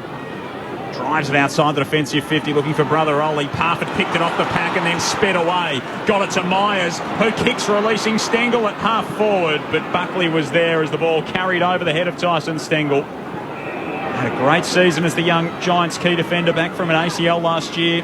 3-year contract extension in May. Shoots it short to Tom Green, who kicks up toward half forward. Segler in front. Tui waiting at his feet. Handballs off to Kolajasny going past. Now to Parfitt on the outer side wing.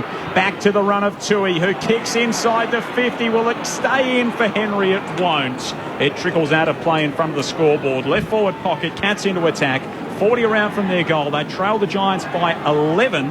27.5 played in this second quarter. Earlier today, your winners Hawthorn over St Kilda and Waliel up over Narm at the MCG. Just hanging on at the moment, the Giants. Really, Cats are coming at them hard here. From the ball inside 50 for Geelong, it spills to Tom Green. Kicks blindly around the corner, bounces past Segler, but Jack Henry's out the back for Geelong. He's tackled by Hogan, and holding the ball is the call. Wow. Umpires don't normally pay that. It's a correct decision. They don't normally pay it. The player looks for the safety of the boundary line. Hogan chips in board for Ash, has a bounce at half back.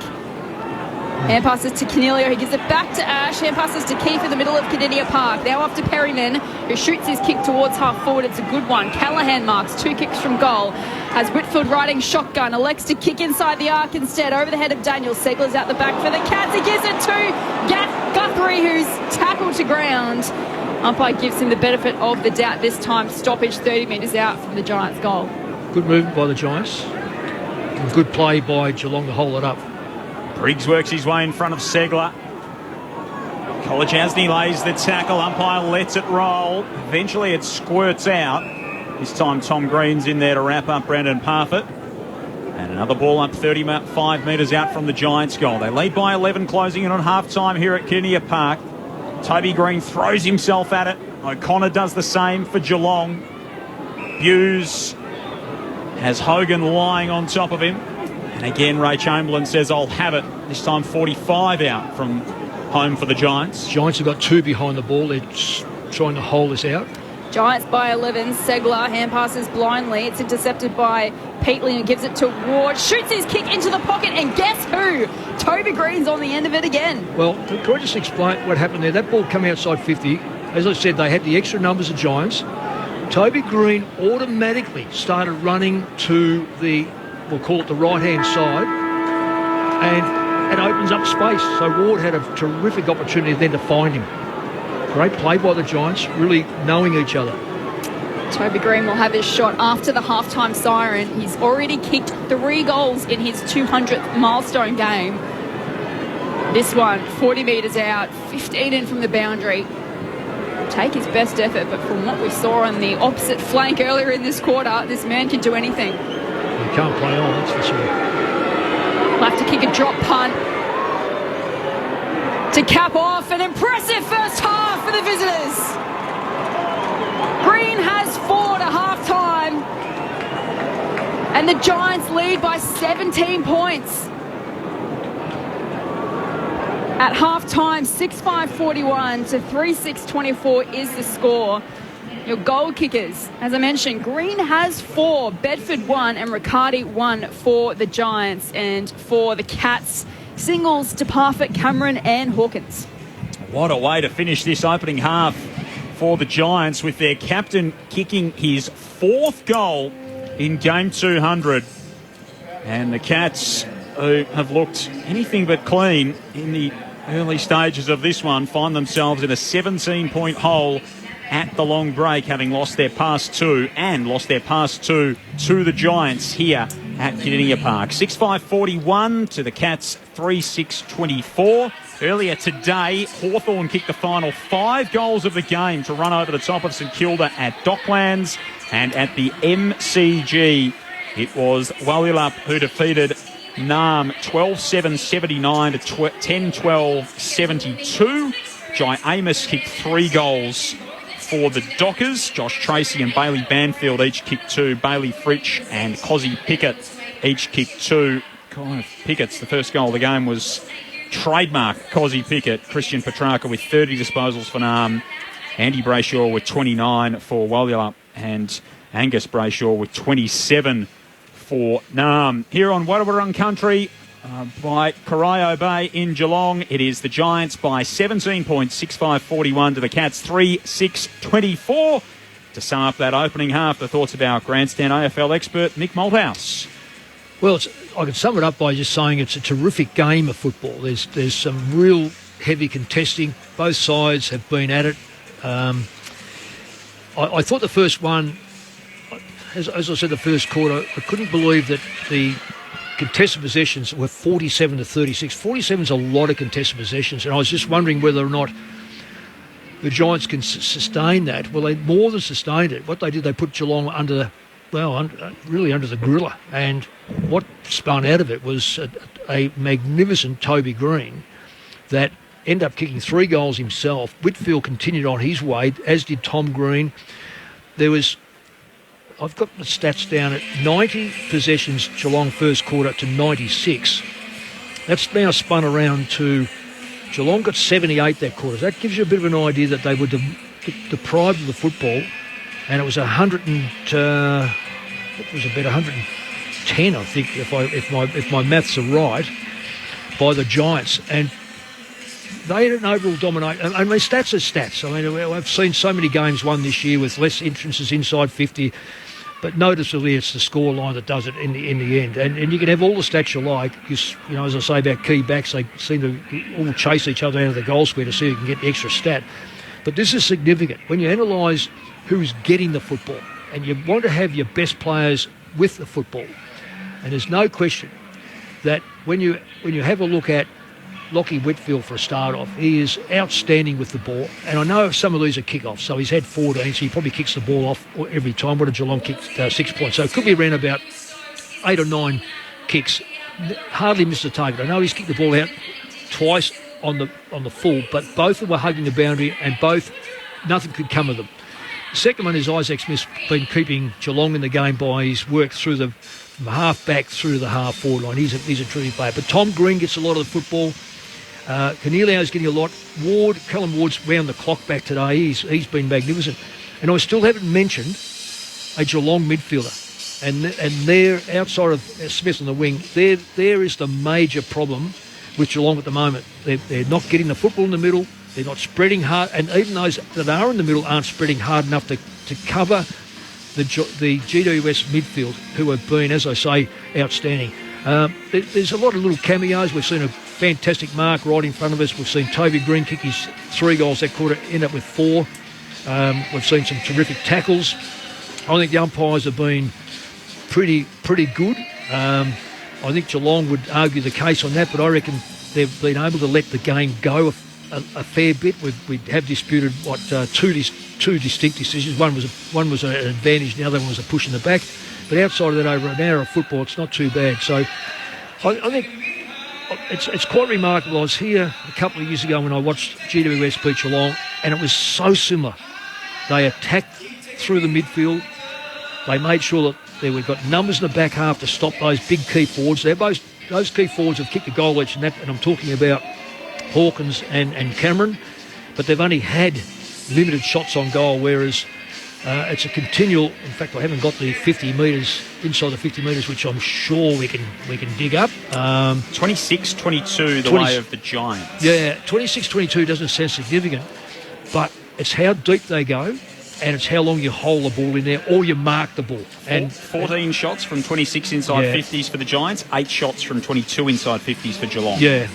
See, I don't know how they work those out, because I've got, when you kick 3-6, I suppose some could come outside 50, but so 4 of them have been rushed behinds. Yeah, but still come out of the 50. Yep. So, but overall, it's a terrific game of football.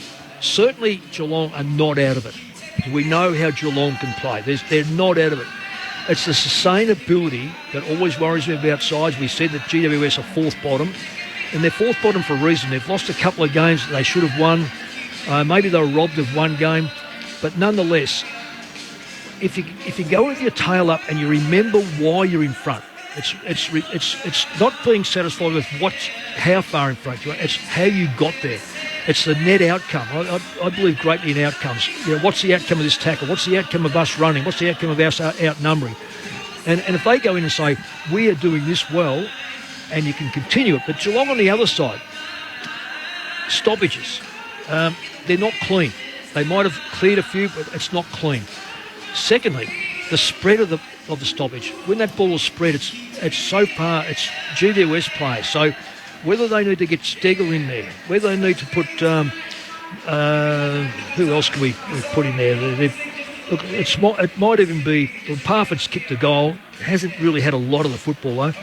I'm not too sure where they can improve that. Maybe even Jed Buse, just put a different body in there to see whether they can actually run with or spread as hard as what the GWS are doing. It's well coached. They've come here on a mission. You can see that. They're following the instructions. We always have these doubts at Cadia Park of what's going to happen next, because Geelong's record is outstanding. But so is GWS. So if you counterbalance it, right now GWS are in front because their midfield's on top. Geelong turn it around, they'll get a lot more football, and the calibre of their forwards.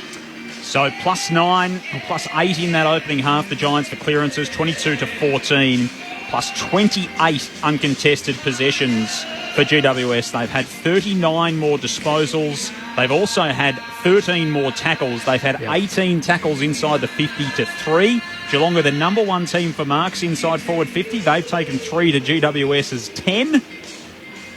And it has been the Giants who hold sway at halftime. The thoughts of Mick Malthouse on Grandstand AFL. We'll get more from Mick on the other side of halftime. We'll check in with our earlier 2 games today and hear from Mitch Lewis, who again played a key role in Hawthorn's stirring come-from-behind victory over St Kilda after kicking 6 last week against the Eagles. And then, of course, we'll take a look ahead to what's to come tonight with Gold Coast and the Western Bulldogs up in the top end, and West Coast and Essendon for our West Australian audience. That is all ahead of us. Halftime here at Geelong, and it's the Giants by 17 points at the main break. Let's get you now to the latest from ABC News.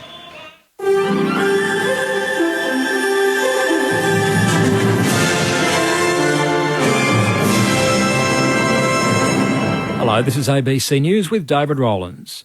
Detectives are investigating a car crash in Victoria's West that's killed 4 people.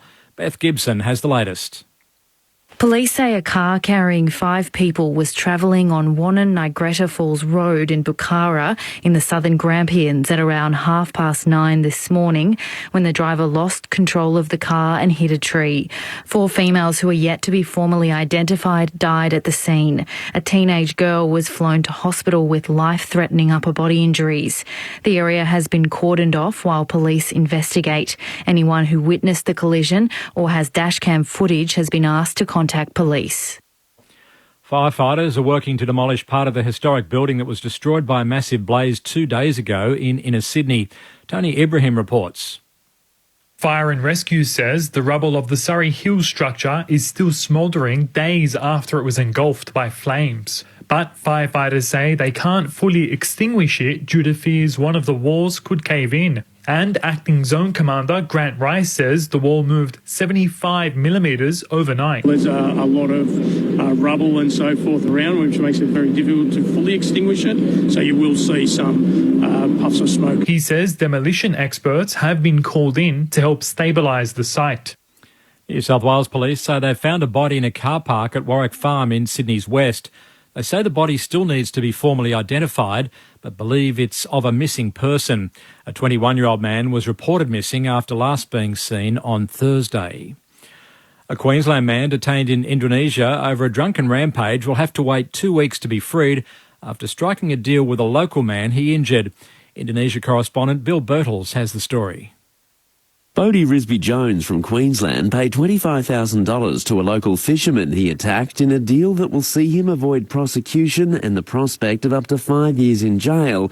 But the payment and public apology doesn't mean he's free yet. Indonesia's national government will have to sign off on the negotiated settlement, a process that will take around 2 weeks. Until then, Risby-Jones will have to remain on the small island of Simelu in Indonesia's Aceh province. Bill Birtles, ABC News, Jakarta. National Reconciliation Week is underway as the nation marks 56 years since the referendum to include Indigenous Australians in the census. The successful vote in 1967 allowed Aboriginal and Torres Strait Islander people to be counted as part of the population. The Minister for Indigenous Australians, Linda Burney, says the nation will again have a chance to make history with the referendum later this year on the Indigenous voice to Parliament. In 1967, Australians voted yes. In 2023, Australians can again vote yes. This time for constitutional recognition through a voice. Ukraine has been voted onto the board governing the World Health Organization despite objections from Russia. Board members are usually elected informally, but this time Russia forced a vote, the first since 1977. Russia launched an invasion of neighbouring Ukraine early last year. US President Joe Biden says he should know by midnight tonight local time if a deal has been struck with Republicans on lifting the debt ceiling. It comes after Treasury Secretary Janet Yellen extended the deadline to reach an agreement by 4 days. The United States government is expected to run out of money to pay its bills by June the 5th. The BBC's Nomia Iqbal has more on this story. There are reports both sides have struck a deal. It's said to be a 2-year deal, which means it won't become a political issue again until after the 2024 presidential election. But any deal would have to be bipartisan, and there's huge pressure from the left and the right in both parties to not cave into each other or, in some cases, to not cut a deal at all. And the latest SpaceX launch is expected to bring enhanced TV and broadcast services to parts of Europe, the Middle East and North Africa. A Falcon 9 rocket launched from Cape Canaveral in the US state of Florida, taking the Arabsat satellite into orbit. Officials say the satellite will reach geostationary orbit nearly 36,000 kilometres above Earth. That brings you up to date with the latest ABC News. This winter, get ready for 8 weeks of cricket like you have never heard before. One of the most dramatic mornings Test cricket you'll ever see. The World Test Championship final. Cullen's on his way. Coley is forward. Driving, caught by Green. Coley out for 4. The Women's Ashes. Beaumont's just struck on the pad and Perry's appealing and she's got another one. High fives for the Australian. And a rivalry bigger than the game itself. The Ashes. Goes and bowls to Smith, who works on away. There it is. 200, and he'll take another for luck as well. Grandstand cricket. The Ashes. Every ball, live and commercial free this winter with ABC Sport. I've been waiting for you. Please sit down. You've been blessed with many heirs and heiresses. In the future, I see your children entranced by the ABC Listen app, understanding the world with news time, laughing out loud to story salad, and being lulled to sleep with story time and lullabies. Your reading is complete. Keep your money. The ABC Listen app is as free as the wind. Now go and download the ABC Listen app. This is the Sir Doug Nicholls Round. On your radio, Sport Digital and the ABC Listen app. Toby Green in game 200. The snap from the pocket is a beauty. He's got 2 in his milestone game. Bedford will kick from 40 metres out, a slight angle left of centre. On his approach now, lets it fly.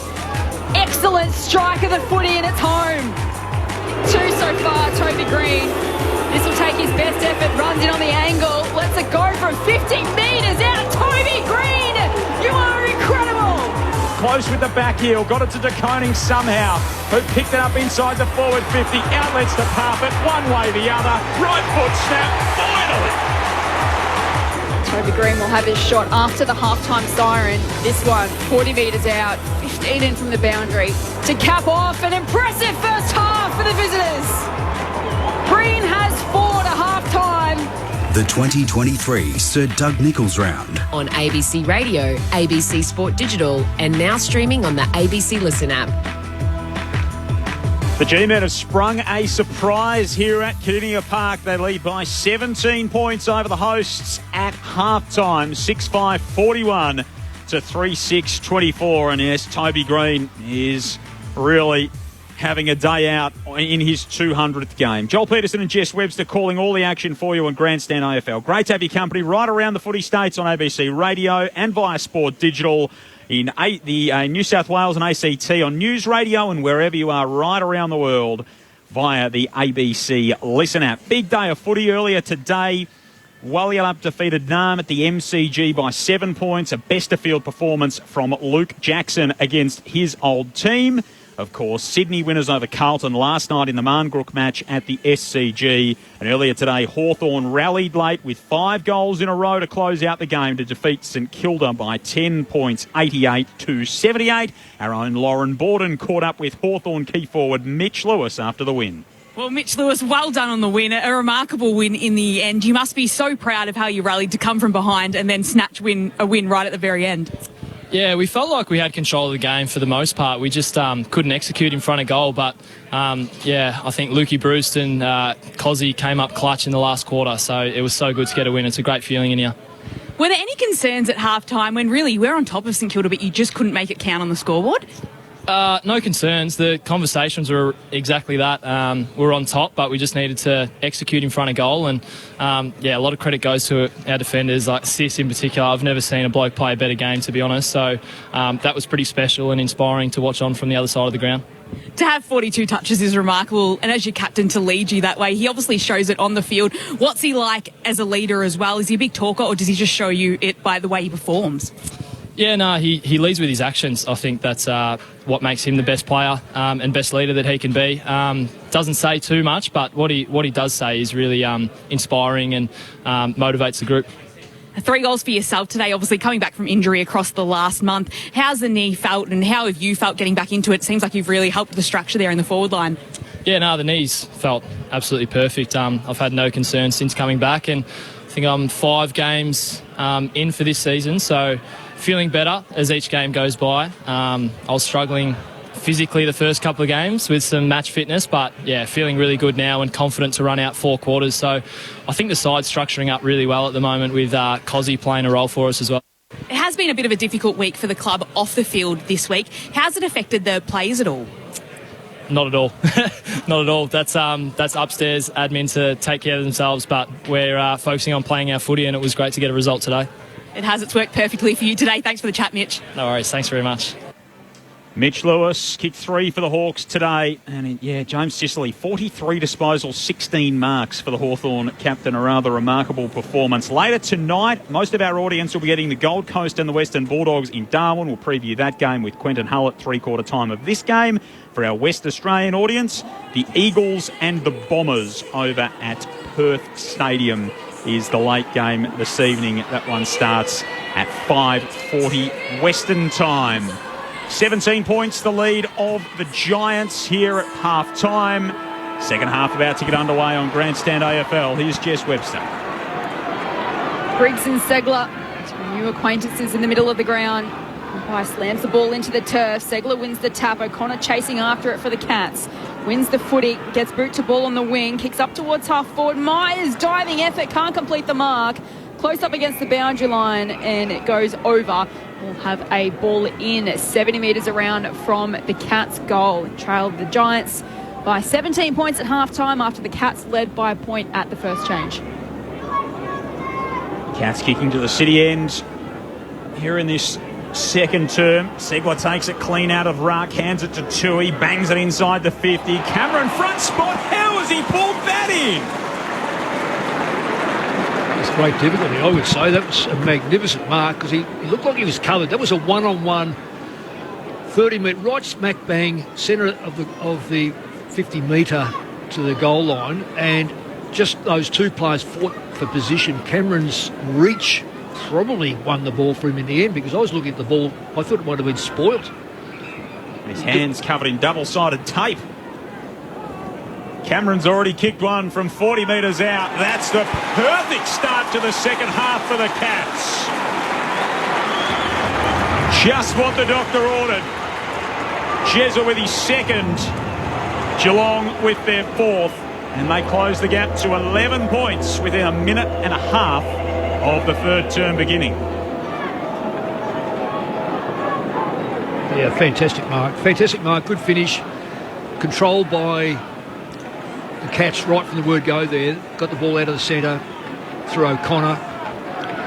Wide ball came in. Geelong's forward line was open, and that's through discipline. They do very, very well with their forward line structure. They're so used to one another. No players there to contest it with him. One of the things about good backline players, you're able to leave a man and get across and help out, but they couldn't because GWS players were hooked in on their own man. Back in the middle, Briggs just takes it out of the ruck, runs a few metres and jams it on the boot towards half forward. There's a whistle on play. It's a free kick to the Cats going against O'Halloran in the marking contest.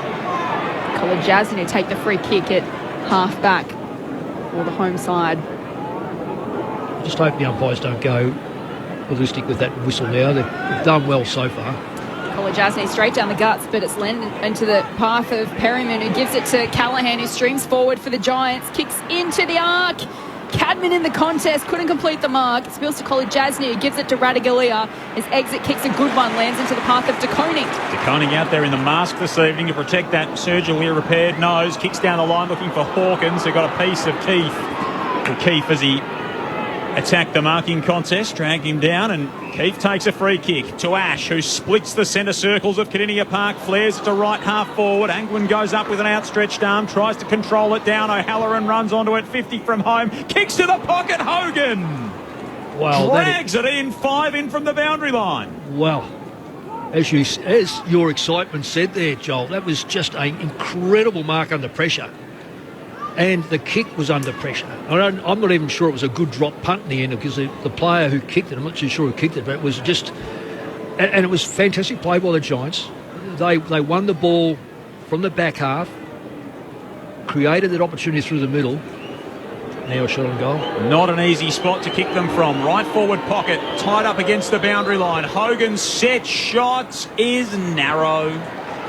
Way to the right-hand side, the players stand in. 2 straight kicks the ball game. 6-6 plays 4-6. 4 gone. Third term on Grandstand AFL. Tui with the kick-in duties for the Cats. Kicks looking for Guthrie, back in the flight of the ball, and reels in a nice mark. Kicks laterally inboard to Smith. They're more urgent, Geelong. You can just, the whole sense of what's happening at the moment, they are far more urgent. And wants to use the corridor. Smith. It's a dangerous kick into the middle. The ball came from Perryman. It spills to Lloyd. Giants can send it back inside 50. Radigalia playing in front, takes the intercepting mark. Hands it off immediately. Isaac Smith whacks it out of the defensive 50, out toward the outer side wing on the Hickey stand. Side of the ground. Perryman takes it off the pack. Underground kick finds O'Halloran, who smashes it inside the 50 to the pocket. Green got up, couldn't pull it in. It's got all the way out the back and has gone through for a minor score. Another to the Giants. Takes the lead to 13 points. 5 minutes gone in the third term. Cats bringing in quickly. Guthrie's kick looking for Mullen. He had a bit of a fumble and it's out of place. It will fumbled over the line, so it's going to be a throw-in. I think it's come off his foot. Honestly, reckon that's come straight off his foot over the line. Ball in at half forward for the Giants. Segler with a big fist. As far as Angwin, who gives it to Daniels. Hand pass inboard to Perryman from centre half forward. A long ball to Hogan at full forward. Radigalia with a big fist. Brings it to ground. Bedford first there for the Giants, but it goes over the line for a throw-in 30 metres around from the Giants' goal. They lead the Cats by 13. I was just pointing out to Joel that the Cats' 18th player is in the middle of the ground and all back of that. So they're looking for a quick rebound here to score. Segler front spot at the ruck contest. Slaps it straight back to the boundary line. They won't get that quick rebound this time. No, but they are very good at it. I'm just watching what GWS do. They've sent an extra player back behind the ball. Very, very smart play, because you don't need the extra one inside front 50. How many times do you see Cameron cruising on out the back to waltz into an open goal? Segler is brought down by Briggs after taking it out of ruck. Well, he's going to play umpire lurks, waits, plays holding the ball. Well, he made no attempt, Joel. And I think that's... You can't get nabbed by taking it out of the ruck. But what you can get nabbed for is not making an attempt. Don't be big ruckmen. They tend to take them a year to work out the new rules. So I'm not saying John Segler. I used to recruit John Segler to Collingwood. He's a ripping bloke, but he is over 6'5", and those rules do take a long time to hit home. Speaking of over 6'5", Kieran Briggs is going to take the shot here for the Giants. Only kicked the 4 goals for in his young career. There's the big fella. Have a shot from 45 out. Slight angle to the left. Drops it on the right boot and absolutely loves it immediately. Kieran Briggs finishes beautifully. And the Giants push the lead back out to 19 points, as big as it's been in the ball game. 7-7-49 to the Cats, 4-6-30. 7 minutes played, third term. The thoughts of Mick Malthouse on Grandstand AFL. That all came about because he followed up his play. He was done in the ruck. Segler takes possession of it. Briggs followed him up, got him in a bear hug, and Segler only had one arm on the ball, but made no attempt to move the ball. And that's when you're dead in the water. If you do that, you suffer the consequences. So it was fantastic play by Briggs. And he is a big boy. He's rucking very well. Back in the middle, have a recalled bounce. Kieran Briggs back into the lineup last week for the first time this season. Kicked a goal in his return last week and has another to his name this week. Making his opportunities count so far. Wins the tap this time.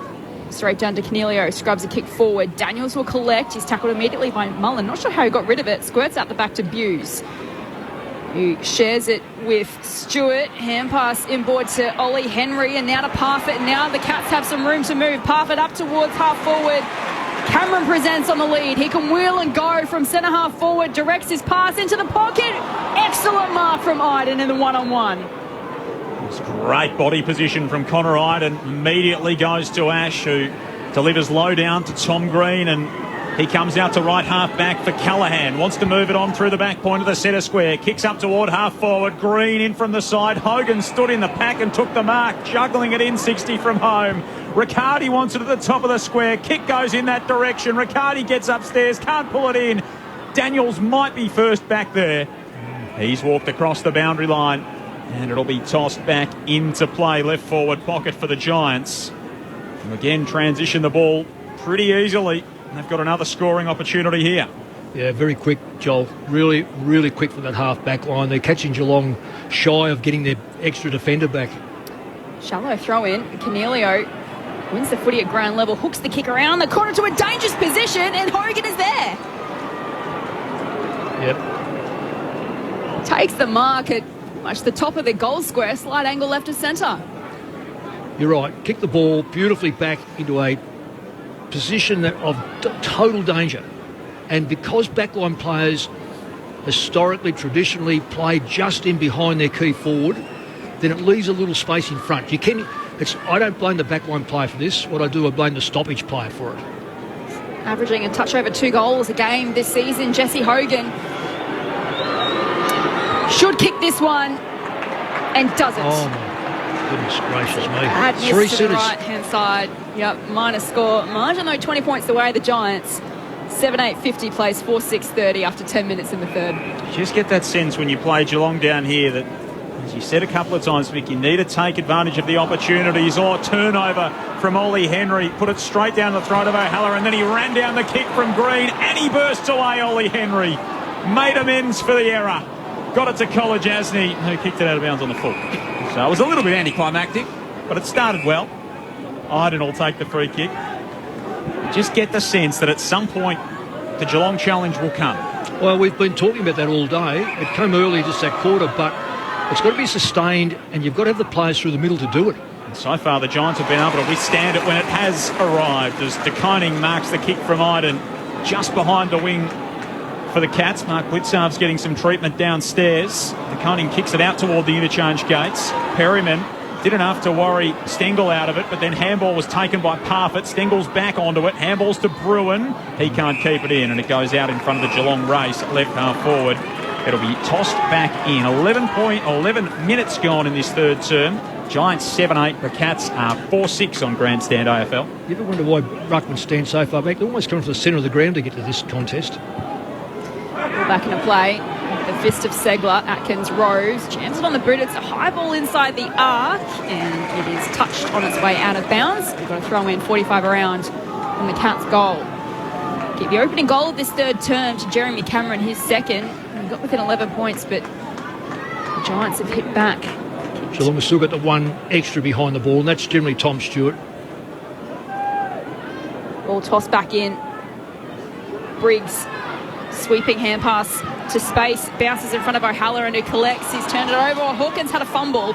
Ball is loose at half forward. Ricochets off a couple of sets of legs, picked up by Ward, who gets boot to ball quickly down the line, fisted away from Hogan and out of play in front of the interchange gates. We'll have a ball in right in front of our commentary position here on Grandstand AFL. It's the Giants by 20. Just watching Kellen Ward, he looks pretty weary, but he's had a terrific day. He's a real workhorse, one of those blokes that just keeps going. You rely on him so much. First Giant to get to 200 games, Callan Ward. Toby Green, the first Giants draftee to get to 200 games tonight. Of course, Callan Ward, a former co-captain. He's been the sub the last couple of weeks, Callan Ward. Yeah, he has. Yeah, that's what I mean. He's probably seen how long he's got to go, but he's having a real crack, as you would expect. Segler once and twice in ruck on the interchange gates on the Premiership stand side. And again, it's dragged back into the nest. It'll be tossed up. The Henrys have switched ends this corner, Mick. Yeah. Ollie Henry's gone back. Jack Henry's gone forward. And just been keeping an eye on young Josh Fahey, who's debuting for the Giants at the sub. And he's been walking up and down the boundary line all game, waiting for his opportunity. Not used as yet, as Smith wheels away from the contest, kicks inside the forward 50. Cameron a play at it, can't take the mark. Buckley's kick straight to Myers. His 5-metre kick straight to Hawkins. Now to Jack Henry. Left forward pocket to Myers, to Henry, to the boundary line. Out and over. Touched or out on the full. Touched on the way through. They were working in a phone box there in the left forward pocket, the Cats, and it'll be thrown back in against the left hand behind posts. Just looked afraid to have a shot there, Jack Henry. just a little bit too far out, I reckon. Would have been short both times he had that. Throw in Hawkins in ruck. Won the footy. Hand pass too hot for Bruin. It's picked up by Brown of the Giants. His hand pass misses. Angwin out of play, and we've got a ball in at left half forward for Geelong. Trail the Giants by 20 points. And snap a 2-game losing streak. Geelong, GWS have lost their last 3. Big win up for grabs for either side tonight. Back into play, O'Halloran taps it to the path of Ward, who just soccers it forward. It's going to go out of play. How are the umpires seeing this? Has paid insufficient intent. The hand pass went out on the, and that was deliberate, and that's not played. A kick there under pressure. It never ceases to amaze me. Cameron's free kick goes to Smith, got it back and went to Bruin. The kick's inside the forward 50. Segler! In from the side, clatters into Callum Brown and pulls it in. 45 out. Yeah, great mark. He hands it off to Smith, who comes swooping past. His left foot kick is away to the right as Tom Hawkins backs up into the goalpost and leaves it shuddering at the city end. 4-7-31 Geelong. Giants 7-8-50. 15 minutes gone, third term. Kicking from the Giants to the wing. Hogan crashes the pack and then follows up at ground level. Has a fumble, goes again, does Hogan. Gets the hand pass away only as far as Atkins, who's tackled by Hogan, brought to ground, ball up, centre wing position, broadcast side. Well, the pressure hasn't eased by GWS. They've kept that, the one-on-one, but the intensity of Geelong has certainly picked up. There's no question about that. And Mitch Nevitt, the sub for the Cats, has come into the action. I'll confirm with you shortly who's out of the game from the ball up. Spills down to Riccardi, can't keep it alive, so we'll have another throw in on the wing. This is where Riccardi and this guys go head-to-head in the ruck. The Geelong man will get around the ground better. And this is where Riccardi's got to play the right sort of game and play probably across the half-back line more. So it's Asaba Radagalia who's out of the game for Geelong. Pulled up. Saw in a marking contest inside the defensive 50 earlier in the term. Blitzards from the stoppage.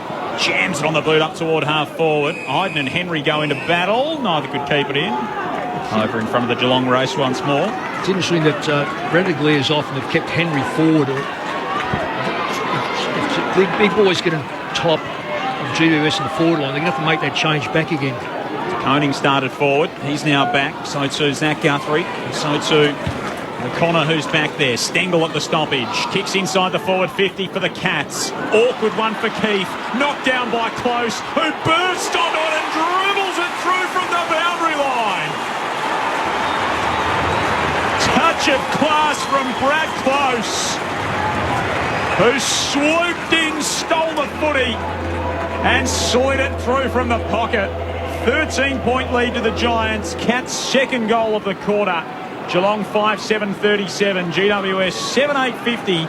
17 minutes played, third term. Joel Peterson, Jess Webster with you on Grandstand AFL. Your expert is Mick Malthouse. I've got a feeling that could very well be his second kick. I'll stand corrected on that, but it's not a big outcome. He's been okay. He's defended well, but he hasn't been great with winning a lot of possessions. I'll almost say that'd be his second kick from what I can just get my head around. The forward line now looks a bit more dangerous too with Jack Henry up there. I just think it's going to really stretch the defence of GWS. From the restart, Blitzards gets boot to ball to Parfitt. He hooks his kick around the corner and Brown coming charging out takes the intercepting grab for the Giants. You've got your head around the numbers beautifully, Mick. Second kick for Brad Close. Kicks to the wing. It's been picked off by O'Connor, who slips a tackle from the centre square, loads up and kicks in the Stengel direction at half forward against Brown and shoves him out of the way. No free kick. Whitfield collects, kicks it to the wing where Hogan's marked in space.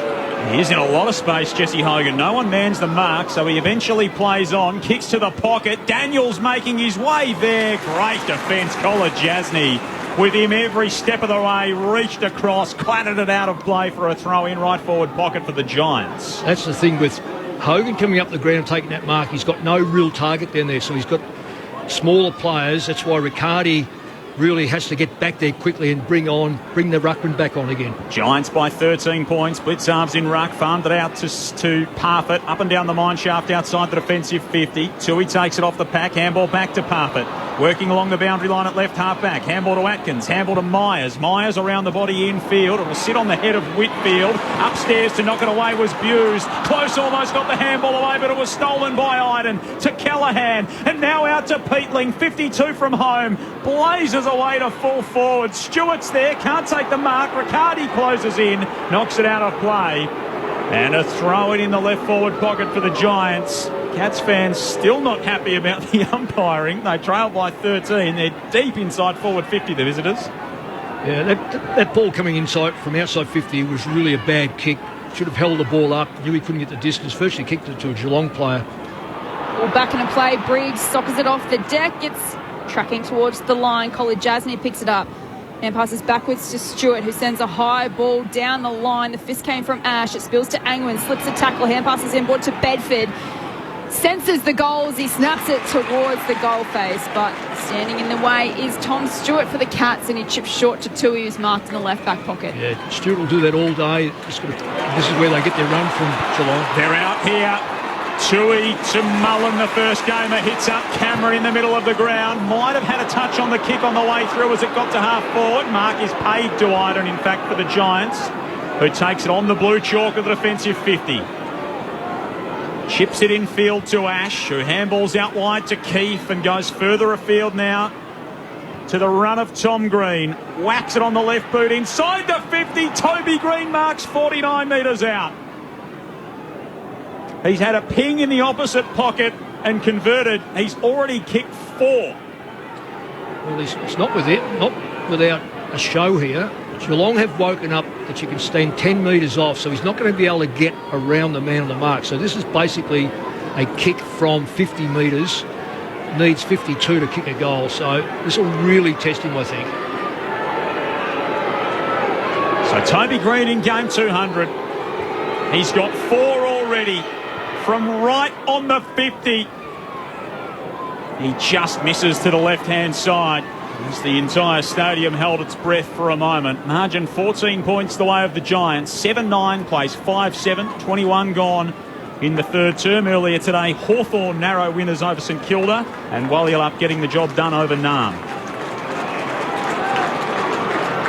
Zach Tui with kicking duties for the Cats.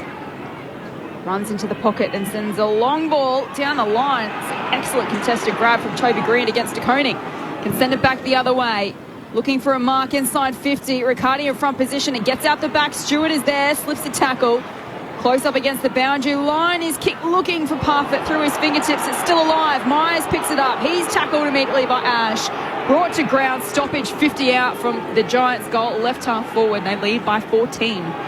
Amazing player, Toby Green. He was in the contest with De Koning. It made no difference about the height. He just was able to use his body beautifully. He's buzzing around the stoppage here on the edge of the 50 for the Giants. Bruin puts his head over it. He's dragged down. It'll be a ball up. What comes to mind when you think of Toby Green, Mick? Well, he's my favourite player, put it that way. So I look at him a fair bit. I reckon he's a player that's been a bit misunderstood. Clearly... opportunity here for the Giants from the stoppage. Bedford gave it to Daniels, who got a hit after he kicked it, and that'll be a free kick to the Giants' forward pocket. I find it extraordinary that he has to have a shot from there instead of the 10-yard square. Because it was down ground, and it had a bounce, it would have been where it bounced. If it goes through, he has to have another shot. So... he was dealt with after the kick was Daniels. The Giants chained it quickly out of the stoppage. And he'll have an opportunity to convert from 35 metres out. He's 10 in from the boundary in the left forward pocket. He's going to try and hook it around the corner. He's not a renowned goal kicker, I don't reckon. He's a very important part of their team, especially when he can do things like that. And Brent Daniels puts the Giants 20 points to the good again.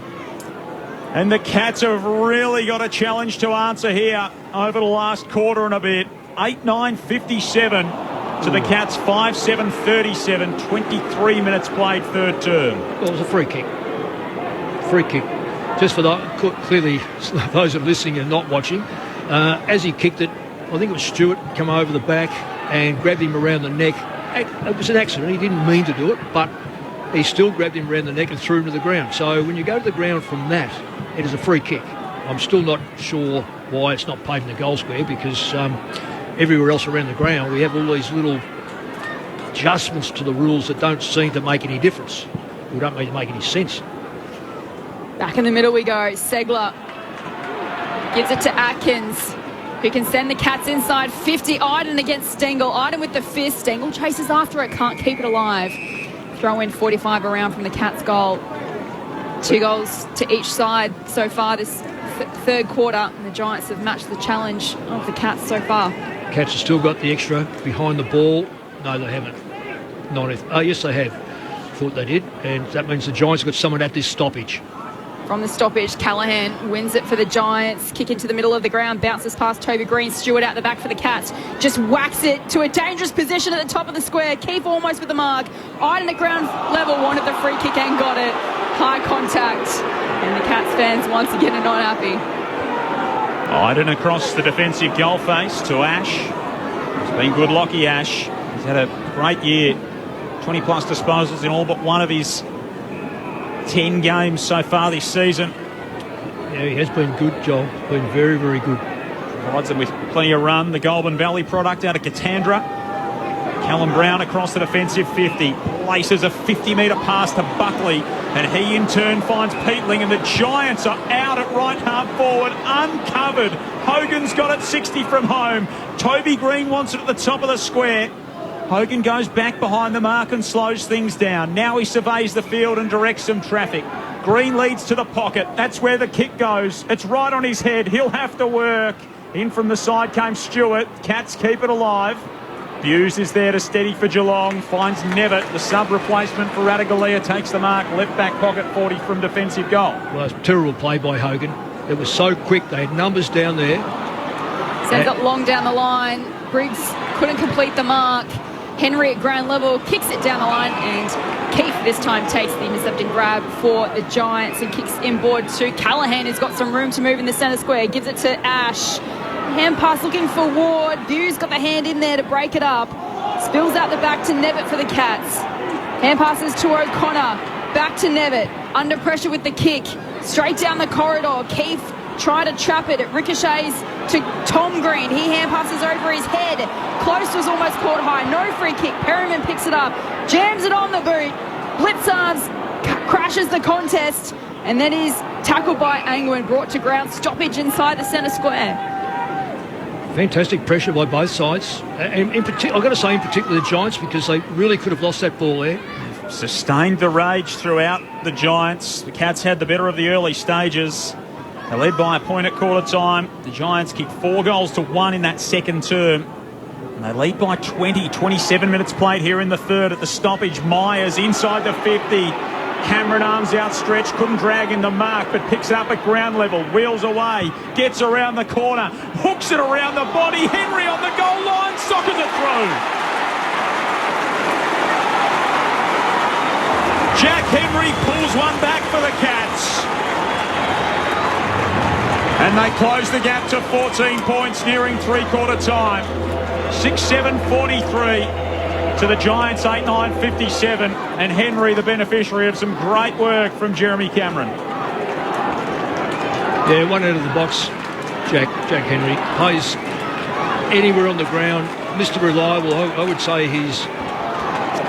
I know Stewart does a terrific job on the back half, but Henry can go back there and take that same role. He can go forward and just create that mismatch, if you like, because once you've got a Cameron and a Hawkins in the side, then your next tall or your next player has got to fall onto Henry. Well, he's generally going to be either a little bit too short, maybe not as skilled, certainly won't be able to outmark him. And as a consequence of Cameron's hard work there, yes, there it was. Goal for goal in this third term from the restart. Nevitt was stripped to the footy. Tom Green picks it up for the Giants. Briggs is down in the centre of the ground. Bruin comes in and was collected high by Cornelio. Get the free kick for the Cats. Flares it out wide to Guthrie, who's marked on the wing.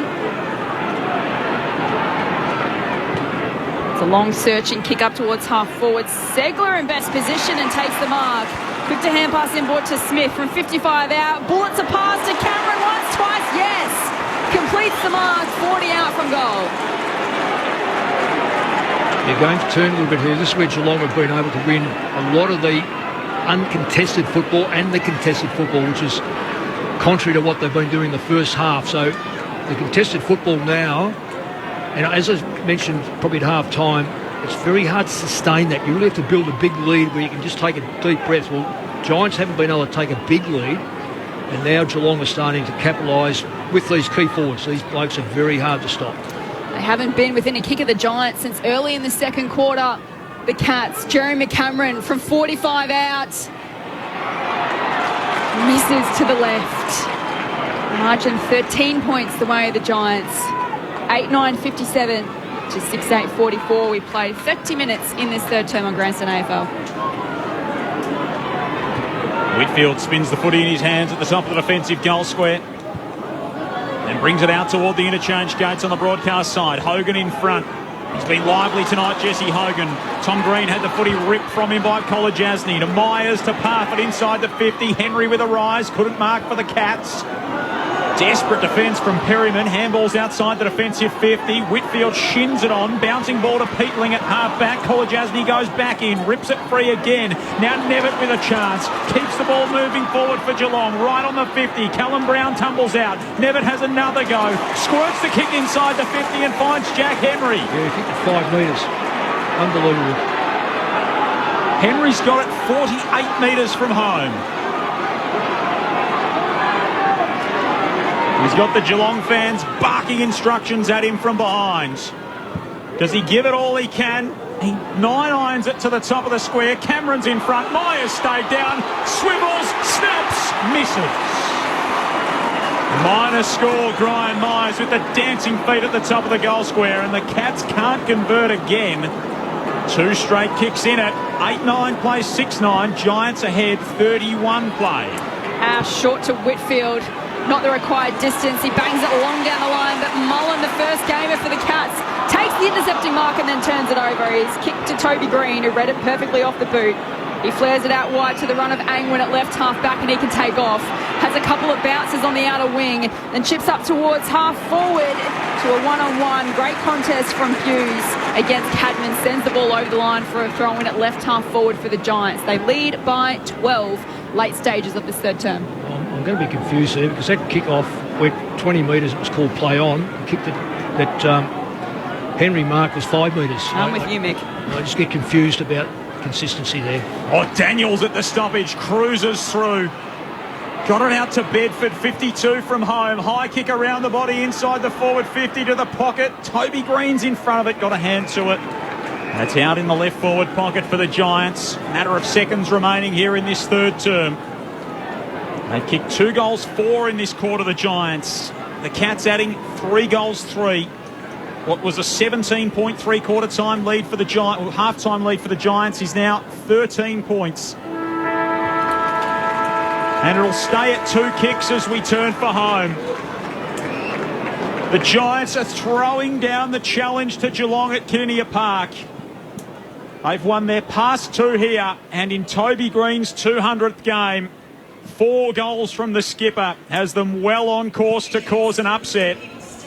They lead 8-9-57 to the Cats 6-9-45 at three-quarter time. Green's got 4 for the Giants. Toby Bedford has 1. Brent Daniels and Kieran Briggs each with goals in that term. And Jake Riccardi with the other for the visitors. For Geelong, 2 to Jeremy Cameron, 1 in the first, 1 in the third. A goal to Brandon Parfitt, a goal to Tom Hawkins, and Jack Henry also on the score sheet for the Cats, as well as Brad Close from the left forward pocket, sliding a very nice slap home. Three-quarter time at Kinnia Park. Could a day of upsets continue? It's the Giants by 12 as we turn for home on ABC Radio, News Radio, Sport Digital, and on the ABC Listen app. This is Grandstand AFL. Come in, come in. You desire diversion and entertainment. In the future, I see you entertaining yourself with podcasts on the ABC Listen app, going deep into conversations, delving into stories on days like these, and cackling away to Roy and HG. That is all. I don't want your money. The ABC Listen app is as free as laughter. Now go and download the ABC Listen app. This is the Sir Doug Nicholls round. On your radio, Sport Digital and the ABC Listen app. Cameron's already kicked one from 40 metres out. That's the perfect start to the second half for the Cats. Kieran Briggs is going to take the shot here for the Giants. They have a shot from 45 out. Slide angle to the left. Drops it on the right boot and absolutely loves it immediately. Stengel at the stoppage. Kicks inside the forward 50 for the Cats. Awkward one for Keith. Knocked down by Close, who bursts onto it and dribbles it through from the boundary line. A very important part of their team, especially when he can do things like that. And Brent Daniels puts the Giants 20 points to the good again. At the stoppage, Myers inside the 50. Cameron arms outstretched, couldn't drag in the mark, but picks it up at ground level, wheels away, gets around the corner, hooks it around the body. Henry on the goal line, sockers it through. The 2023 Sir Doug Nicholls round. On ABC Radio, ABC Sport Digital, and now streaming on the ABC Listen app. Late goal to Jack Henry closed the margin to 14. A couple of further behinds made it 12 as we turn for home. Geelong with some work to do here at Kardinia Park on Wadawurrung country. The Cats 6-9-45 to the Giants 8-9-57. Earlier today, Hawthorn by 10 points over St Kilda. Wallil up by 7 over Narm. And a big night of football ahead. Of course, the feature of the evening is up in the top end. The Gold Coast taking on the Western Bulldogs. And at Marara, that's where we find Quentin Hull. Q. Yes, Joel, Marara, not Carrara, and Darwin is a long way from Ballarat for the Bulldogs, that's for sure, where they scored their 5th straight win last week against Adelaide in windy conditions with scuddy rain about. Well, it's 28 degrees here and about 45% humidity with bounce down a little under an hour away, and by the time they get to the end of it, it will still be in the low 20s, so as expected. Hot conditions in the top end for the Dogs taking on the Suns, who come north after being beaten by the Brisbane Lions by 43 points in Q Clash last week. Boy, isn't there some more focus on the Suns, considering what's happened at Punt Road, considering the fact they still haven't made finals. They're 4-6 coming into this one, and the Dogs ensconced in the 8 on a 5-game winning run. At selection, Ben Long, Joel Jeffrey coming in, Tommy Berry's playing as well for the Suns, while for the Western Bulldogs, the big news, Jason Johannesson out with that soft tissue injury for up to 2 months. The subs for the two teams, it's Jai Farah for Gold Coast and Mitch Hannon for the Western Bulldogs. Looking forward to bringing it to you with member for Johnston and, of course, Tiger 250 gamer Joel Bowden, along with Rod Jamieson, Adelaide Crows premiership player. And Joel, you're probably sitting next to Jess, who's smiling. She knows conditions better than anyone up here as a former correspondent for the NT Thunder. It's warm, it's hot, we're looking forward to it. Thank you, Q. Of course, the other game tonight, the West Coast Eagles and Essendon. That's for our West Australian audience with Clint Wheeldon, Dave Lindsay and the team. And, of course, you can get that via the AFL Extra button on the ABC Listen app as well. So if you're not in WA for local radio, you can tune into that one via the ABC Listen app to hear the Eagles take on the Bombers tonight. Mick Malthouse, you're a Ballarat boy. Q mentioned that. Jess, you've spent time in the Northern Territory. Mick, first of all, imagine going from Ballarat one week to Darwin the next. Well, what are you saying? I'm saying Ballarat's not the warmest place and Darwin's not the coldest. Depends who you are. If you've come from Ballarat, you accept that weather, and if you come from Darwin, what is it hot up there, Jess? Oh, just a bit. Well, considering this, I'm in a full puffer parket kind of hybrid jumper. I'm always freezing down here. I would much rather be in the top end at the moment. It's beautiful all year round, in my opinion. Well, Ballarat people would say Ballarat's beautiful all year round. I love a Ballarat. 12 points to the ball game here, Mick. Who wins this one and how? Oh, well, the contested ball is crucial, and both sides have levelled off that quarter. Geelong were probably a little bit better with the ball. So I think a 3-goal lead, if Giants can get that, hard to knock over. If Geelong get the first one, well, I think Geelong will. Opportunities there for both of them. Immediately it's Blitzarves who kicks the Cats forward. Tumbling out was Iden to try and repel the defence for the Giants. Smith has a play at it, picked up by Whitfield at half-back. Shoots the kick up the line. A bouncing ball to half-forward. College Asney getting back there for Geelong. Steadying kick to Zach Guthrie, who looks defensively and finds DeConing inside the back arc. Cats 6-9-45, Giants 8-9-57. Geelong looking to improve to 6-5 on the season, and the Giants looking for their 4th win under Adam Kingsley. Oh, the wing, a big fly from close, but he couldn't come down with a mark. It spills down the Giants' way to Callaghan, a looping hand pass to Cornelio from half forward. He ships it into the path of Daniels. It is the required distance. He's marked 40 out from goal, 45-degree angle to the left. Stephen Cornelio, what a wonderful kick, because we looked up, wasn't going to make the distance, everyone was covered. That was a 20-metre kick, beautifully done. Daniels looking to pass it off. Two Giants clattered into each other. It's spilled to Guthrie, who shares it with Nevin. He's caught by Daniels, and holding the ball is the call. So Daniels will have a second look at goal, this time a better angle and a slightly better distance, 40 out directly in front. Oh, big hit there by two players. One was Green, one was Daniels. If I was Daniels, I would have run away quickly, and that would have given it to Toby Green. He's going to...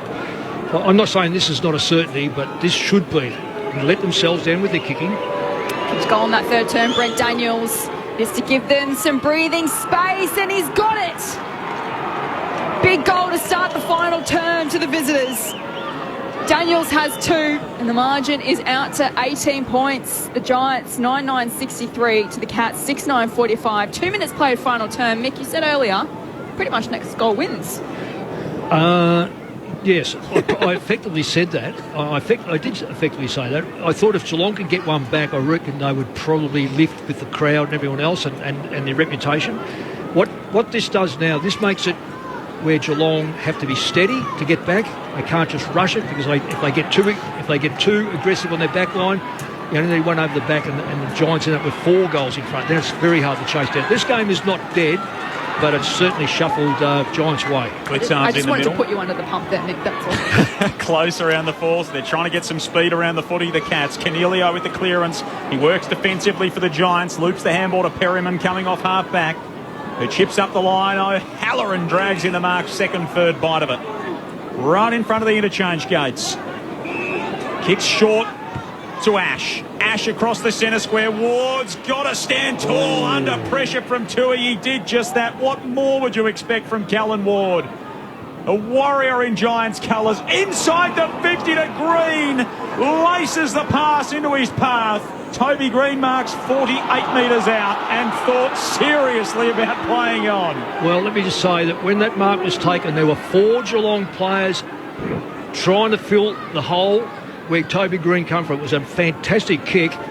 He had to hang on to it, and as we expect from him, great courage.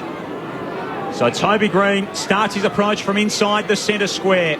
He's the first Giants draftee to make it to 200 games. He's got 4 goals to his name. From outside the 50, he leaves his kick a long way to the right and short. He didn't get it as he'd liked. And Tom Stewart's there on the last line to intervene for Geelong. Giants by 18 points. 4 gone final term. Stewart short to Tui in the left back pocket. He wants to switch play. Kicks across the face of goal to Batman. Wearing the face mask is DeConing. Sends it long. Buse is marked in space at half back. And they get some run here, Geelong.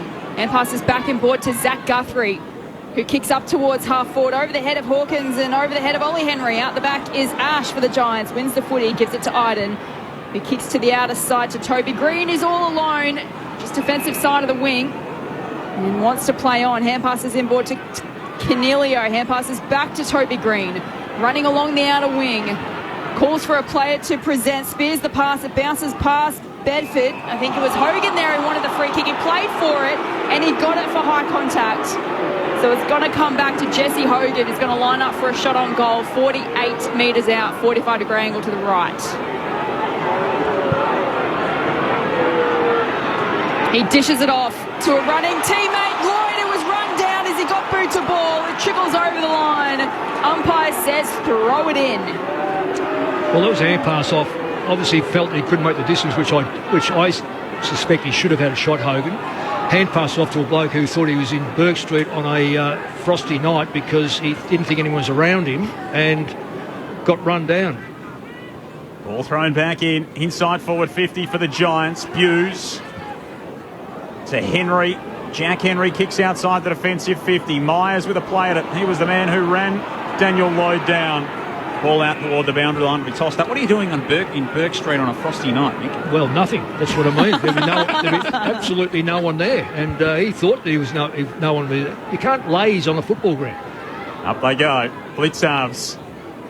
Soccers it out of there. It's all Giants numbers around the footy. Canelio walks it across.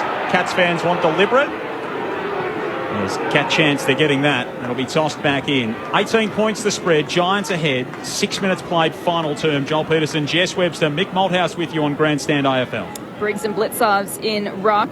Briggs down to Daniels. Couldn't find a target by hand. Lloyd picks it up for the Giants. He gives it to Tom Green and passes backwards to Ash, who wobbles a kick to half forward looking for Toby Green. Playing it well with Zach Guthrie.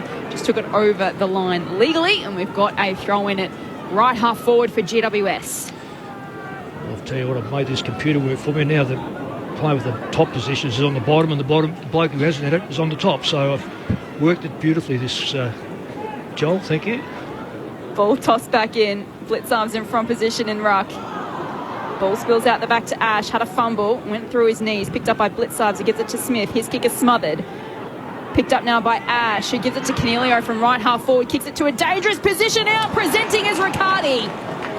Pulls in the mark. 35 out from goal directly in front. Very crowded forward line. Crowded numbers. It just went to the right spot. Riccardi was able to lead onto it and take a mark in a bit of a pack. You'd say it was a contested mark. Nonetheless, score here will make it very dangerous. For his second goal and a game-high lead to the Giants. He pumps his fist in celebration. A big final quarter goal to the Giants, and Riccardi sprints towards the bench as the margin is now out to a 24-point lead. The Giants 10-9-69 to the Cats 6-9-45. 8 minutes played. Final term on Grandstand AFL. Jess Webster, Joel Peterson and Mick Malthouse. Yeah, what do we say? It's that clock says 7:57, so that's a moving clock. So we've probably done 4 or 5 actual minutes. So I'm working on 15 minutes. Geelong plenty of time, but need to get the ball around these stoppages. At the moment, the Giants have taken over there. That's why the ball is finding its home almost exclusively in Giants' forward half. Riccardi's kicked plenty of goals at Geelong, Mick. None of them have quite come like that. That was Riccardi for the Giants because, of course, Peter kicked 286 of them for the Cats in his career. That wasn't one that the Cats faithful would have liked. Clearance for Geelong out of the middle. Bouncing ball in front of Keefe at left half forward. Tracking it down is Stengel. Hawkins there with him as well. Myers shoots the handball back to Tui. Wrapped up in the tackle. Got it back to Myers. 60 from home. Low kick inside the 50. Cameron rises. Can't mark. Took a lick and he'll get a free. Well, Academy Award. Copped a bit of high contact. Might have put a little bit of extra mayo on it as well. Cameron. And he'll have to kick from right on the 50. He's good for it, Joel, as you know. He can get him anywhere, really. Cameron's got a couple tonight. He's the Cats' sole multiple goal kicker from 49 metres out. He leaves it left. It never really looked like it. And Geelong tonight, maybe in the same vein, haven't really ever looked like it. 6-10-46 to the Giants, 10-9-69. 9.5 minutes played final turn. There is still time for the Cats. Ash brings the ball back in for the Giants and kicks long to the outer side to a contest. Cameron from the side. Ball stays in. Tui gives it to Atkins. His hand pass picked off by Tom Green. Hand passes over his head to Canelio and then gives it to Toby Green. Just squeezes a kick forward. Daniels back with a flight. Segler coming the other way, wins the footy. Gives it to Bruin and now to Smith. Had a fresh area picked up by Lloyd of the Giants. Sweeping hand pass into the centre of ground to Peatley. Gets around Nevitt, then shoots the kick to half forward. It's a turnover. Colin Jazzy read it best off the boot. Takes the mark at centre half back. Kicks it straight back down the corridor where Nevitt marks. Yeah, good stop, Colin Jazzy. Really important mark to take. So Nevitt for the Cats. Kicks up to the edge of the 50. Ollie Henry in from the side. Might have got a hand to it. Couldn't bring it in. Got it at ground level.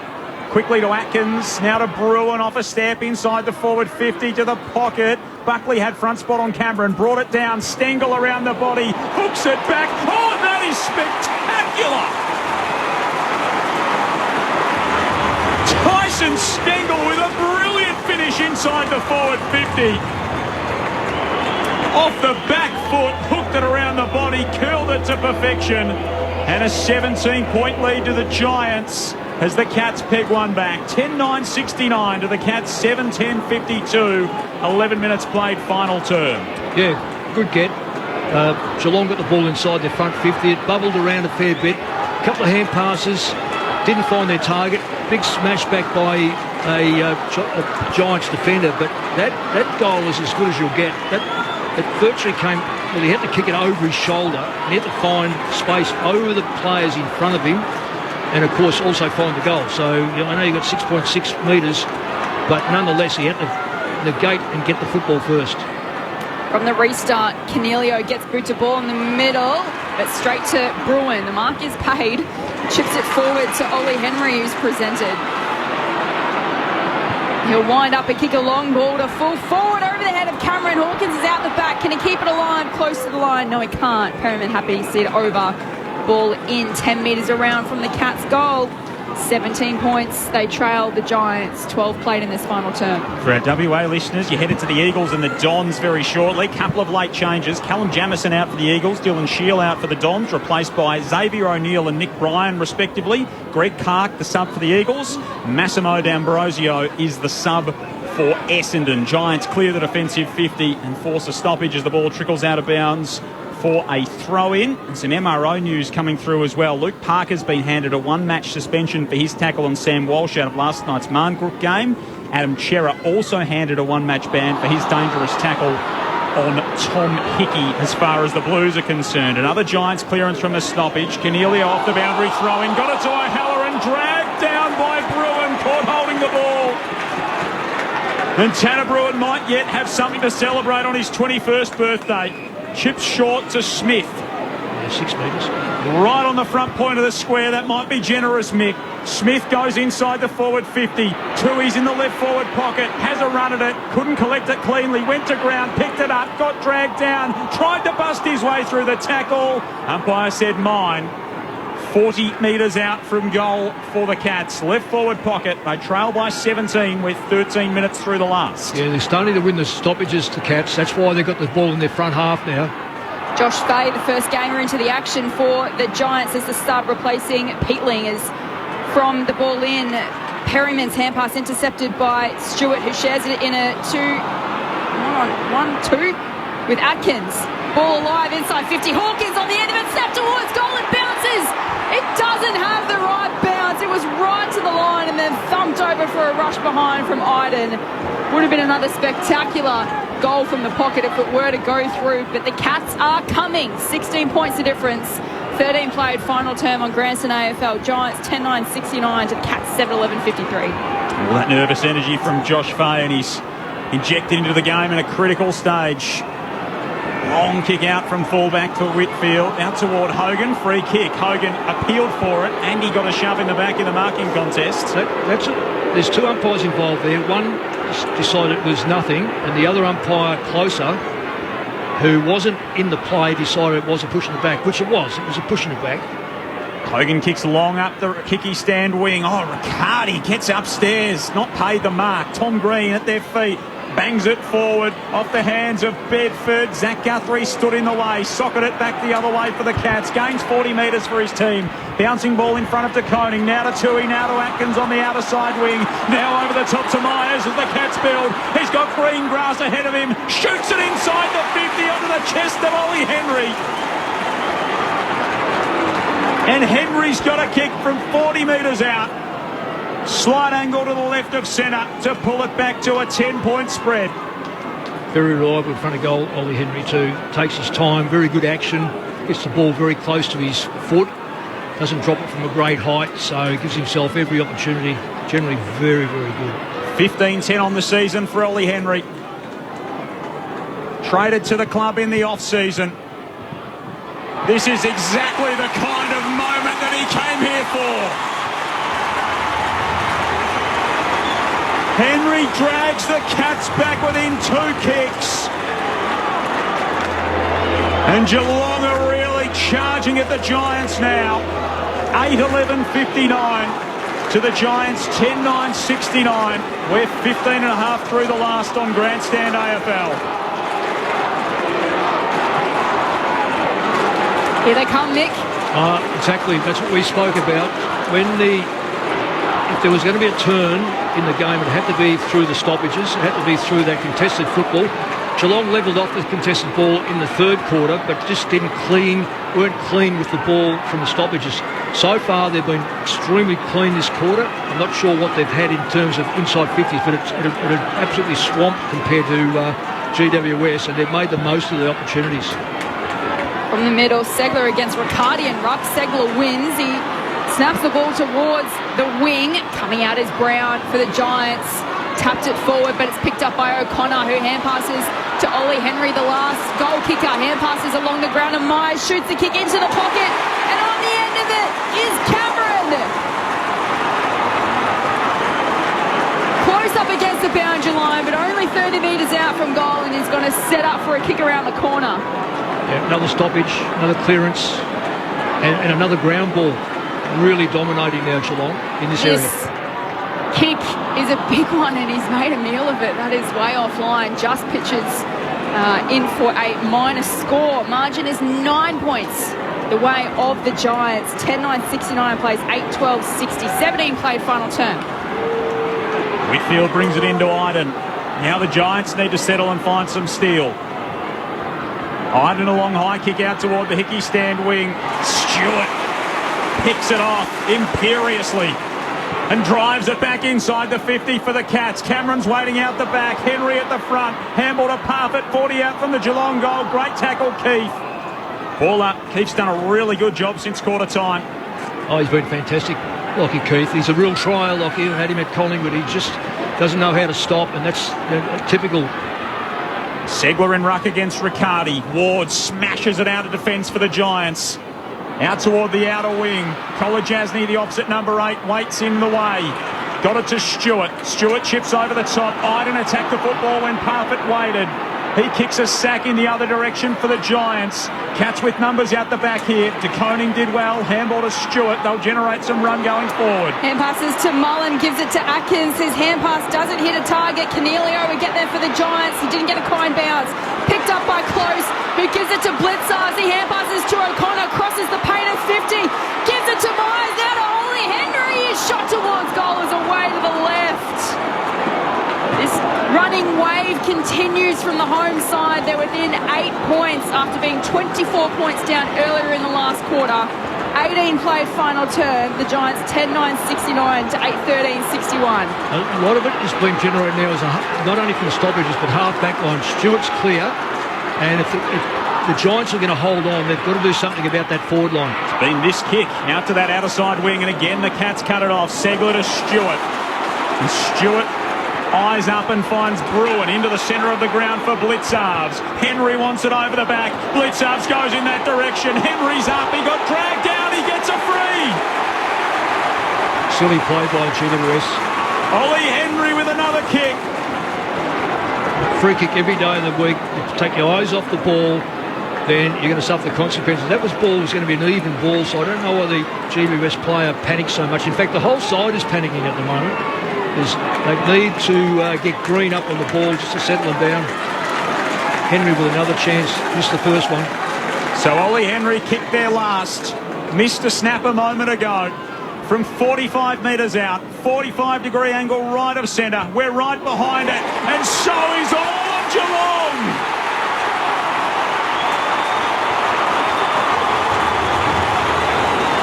Kardinia Park has erupted. The Cats are back within 2. 9-13-67 to the Giants 10-9-69. We tick into time on in the final term. On Grandstand AFL, you're with Mick Malthouse. Yeah, just watching now to see what setup the Giants have got compared to the Cats in the middle. This is where it started, this quarter, where Geelong have been able to clear the ball far better, cleaner, and keep the ball in their front half. Right now, I know it's 6-6-6 at the moment, but Geelong, for the Giants to win, they've got to do better at clearances, but also keep their front six intact, because that's where Geelong are launching their sorties into the forward line. Geelong hasn't been in front since quarter time. Briggs toe pokes it forward, but it's intercepted by Jack Henry. Hand passes to Mullen, got the hand pass out to his fellow Irishman in O'Connor, who shares it with Nevitt from the broadcast wing, kicks Geelong to half forward. Brown knocks it down. Iden overran it, allows Close to pick it up. Hand passes into the path of Parfitt, who gets around one and then kicks it into the corridor. Brown in position A takes the intercepting grab and saves the day for the Giants. Well, they won't save time. Giants really have to score. Otherwise, this will run out a very, very successful Geelong counter-offence. Brown to Whitfield. Whitfield to Tom Green, out to Bedford. Bedford's on the Hickey stand side at half-back. Bay, I think. That it is as he kicks long down the line. Oh, big rise from Riccardi. Terrific mark at half-forward. No one stands the mark, so he immediately rolls. Kicks to the top of the square. Hogan almost dragged it as he went to ground and landed on his back. Clearing kick for the Cats from Nevitt. It'll come back in though as Whitfield tumbles and marks at left half forward. He's been fantastic, Whitfield. He's gone off the boils late third quarter, but he's very, very good with the ball. Just chips it into the pocket. Toby Green will make a charge, but standing in front position is Nevitt. You're a brave man if you want to stand in the path of Toby Green. That's a tight kick by Whitfield. Another metre and a half to 2 metres on that. Nevitt kicks long down the line. Iden with the fist goes to ground. O'Connor picks it up. He's tackled immediately. Ball up at left half forward for the Giants. Their lead has been cut to 2 points in this final term. 23 played. Riggs lumbers over to engage with Blitzarves in ruck. Stewart was cruising past, couldn't take it cleanly. Daniels to Callahan, breaks the 50, eyes the sticks, centering ball. It's a mark to Riccardi. Brilliant stoppage. Cool under pressure. The little hand pass that went out could have been rushed kick. Looked at the player in the goal square and found space at the back. Now it's not an easy kick here, Joel. This is it's against his leg, but nonetheless, AFL players should kick this. He's kicked 2 today, Jake Riccardi. Riccardi, a famous name at Geelong, and Jake for the Giants could be the heartbreaker. Lead back out to 8 for the visitors. Jake Riccardi's got 3 with 2 in the last. 11-9-75 GWS. The Cats 9-13-67, 23 and a half played final term. Yeah, very good play, well orchestrated down here, right in front of us. We've just been able to watch the play. I haven't seen the replay of it, but what happened right in front of us was the ball spilt, clean ball by the Giants, and the kick that went into the forward line. Riccardi was on the, if you like, the furthest side of his defender. The defender was doing a fantastic job, but the kick was excellent. Just over the top of the defender into that vacant space and marked by Riccardi. We're back in the middle. Atkins let Tui come out the footy and just hacks it forward inside the arc to a contest. Off hands. Smith knocks it over his head to Stengel, who dribbles through a goal for the instant reply to the Cats. He's got 2, and the margin is back to 2. Giants 11-9-75, leading the Cats 10-13-73. 25 minutes played, final term on Grandson AFL. Your expert is Mick Malthouse. Yeah, there was a. I haven't got the benefit of a replay on this, but there was a stoppage. The ball got pushed out. I reckon that the Giant player running onto it hesitated that split second. He had to went through the ball. Tui went through with it. Tui was fantastic. Got the quick kick in and then created chaos. And of course, Stengel, who's a very, very talented player, knows where the goals are. But I half think in my mind that if the Giant player had run through the ball, it would have been a different result. So bounce down in the middle once more. Cats back within 2, and again the crowd starts to rise at Kenia Park. Bruin handball off to O'Connor. Gave it up to Tom Green in the middle for the Giants. Handball off to the big fella in Briggs, who whacks it inside the 50. Hogan engages with De Koning. And out the back it spills to Zach Guthrie, who clears the defensive 50 for the Cats. Close mate, good position, then got run down. Terrific tackle, Cornelio, no. Gave away a free kick, grabbed close high. He takes it at right half back for the Cats. And passes to Guthrie, running down the wing, kicks up the wing, and it's intercepted by Lockie Ash. Played that well against Smith. Yep. I don't know why he's looking forward. Geelong are covering the corridor. This is where they've been going. Well, it was a dangerous kick. He's actually kicked it to him. Kicks it on the 45 to Tom Green. Thought about giving it back to Ash. Decides to bomb it to half forward. Tony Green edged out Zach Guthrie and takes the mark. Just smart play by Green. Really used his body well. He's probably just outside his range. Decides to spear it into the pocket. Bedford from the side. Riccardi trying to keep it alive and does so. Gave it to Daniels, who slipped over and out of play. So we've got a throw in 30 metres around from the Giants' goal. They lead by 2 points. We've played nearly 27 minutes in this final term of Grandstand AFL. So Giants inside the 50. Looking to try and seal it from the stoppage. Blitzarf slaps it out. Mullen has a play at it for Geelong. Spills to the top of the goal square. Riccardi throws a boot at it. Cornelio's there. To Daniels on the line! Brent Daniels has got 3. Great stoppage play. The Giants kick away again. 12-9-81 to the Cats. 10-13-73. 27 minutes played. Well, there's been a few goals scored. We had 4 and we've had 8 goals, so I'm not 100% sure what that clock says to him, how long to go. Now, just over 2 minutes, Mick. Just over 2 minutes. Well, that's plenty of time. Honestly, the way this game has gone, both sides are very, very tired. That came about from a fantastic stoppage and a haphazard ball that went in. And if you get numbers around the football, any side is vulnerable at ground level, and Geelong in particular, because they're so used to taking a mark and clearing the ball. Ball on the ground against Geelong, you have an opportunity to score. And that was fantastic stoppage work by the Giants. The trading blows at the moment, these two sides. From the restart, Blitzarves palms it down, gets it back from Atkins. Jams it on the boot, it wobbles inside forward 50. Hawkins out to meet it, tries to tap it to Stengel, who couldn't gather it. It spills to Buckley, who gives it to Iden, and the exit kick's a good one where Lloyd marks at right half back. Yeah, they've been very good when they've come out of the back line. They've steady. I've been very impressed in the maturity of some of their younger players. It felt like the Cats were destined to score as soon as it went inside the forward 50. Lloyd up the line to Hogan, what a mark, who crashes the pack and takes a colossal mark. That is an outstanding mark under the circumstances. He's been at his best tonight, Jesse Hogan. That is for sure. That's a towering mark. Briggs has now got it after accepting the kick low down. Giants just trying to take the air out of the football. Infield kick was an awkward one. Quickly Ward gets it on the boot up toward half forward. It bounces out of play and it'll be thrown back in. Right half forward, Giants into attack.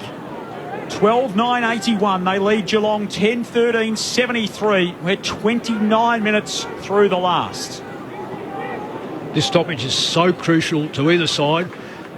Giants are getting a neck. They've got 2 players back. Now, I don't know whether that's a bit overkill, but 2 players back when Geelong could run the ball out if they take possession. Crowd is almost silent here at Cardinia Park. Blitzarves from the stoppage, gets around Cornelio, hooks the kick around the corner, goes past Ollie Henry and then bounces off Brown, and ricochets out of play for a throw-in in front of the Hickey stand on the outer side. Giants by 8 points.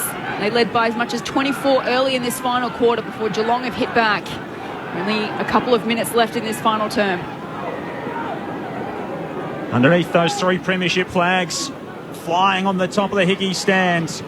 Quickly Smith a kick forward for the Cats, and intercepting is Buckley, who's battled manfully in defence. He has.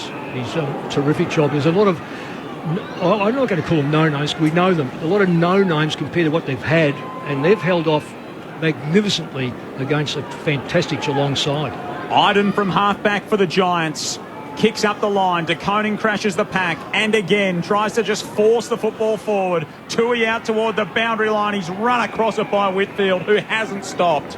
And we'll have another throw in. Underneath the Hickey stand, Giants 12-9, Cats 10-13, 30 and a half minutes played final term.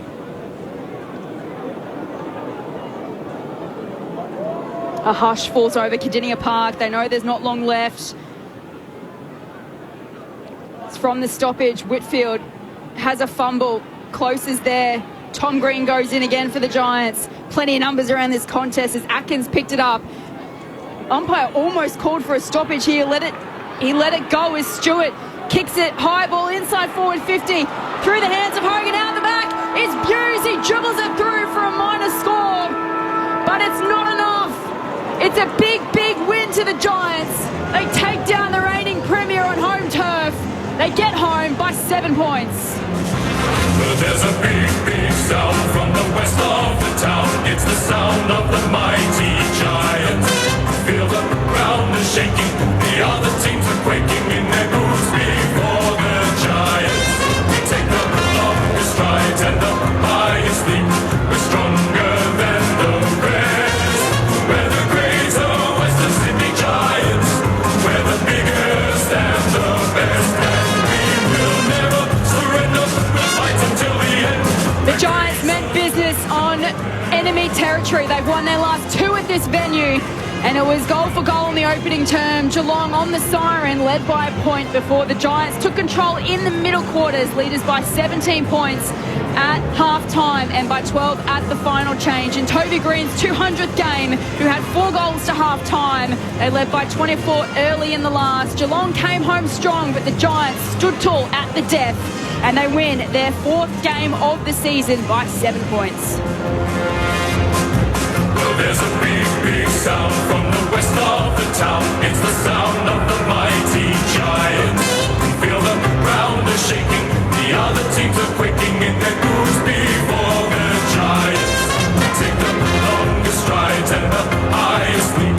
We're stronger than the rest. We're the greater Western Sydney Giants. We're the biggest and the best. And we will never surrender. We'll fight until the end. We're greater than the rest.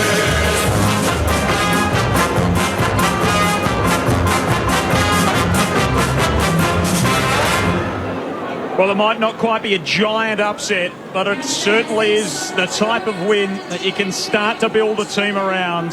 The young Giants, undermanned, with key pillars going down in defence, come down to the Cattery and take down the reigning premiers, as Jess Webster told you, 12-9-81 to 10-14-74. A 7-point win to the visitors, their 3rd in a row at this venue. It's not a happy hunting ground for many, but it certainly is for the Giants of recent times. Toby Green kicked 4, Brent Daniels kicked 3, so too did Jake Riccardi. Toby Bedford and Kieran Briggs each kicked 1 for the visitors.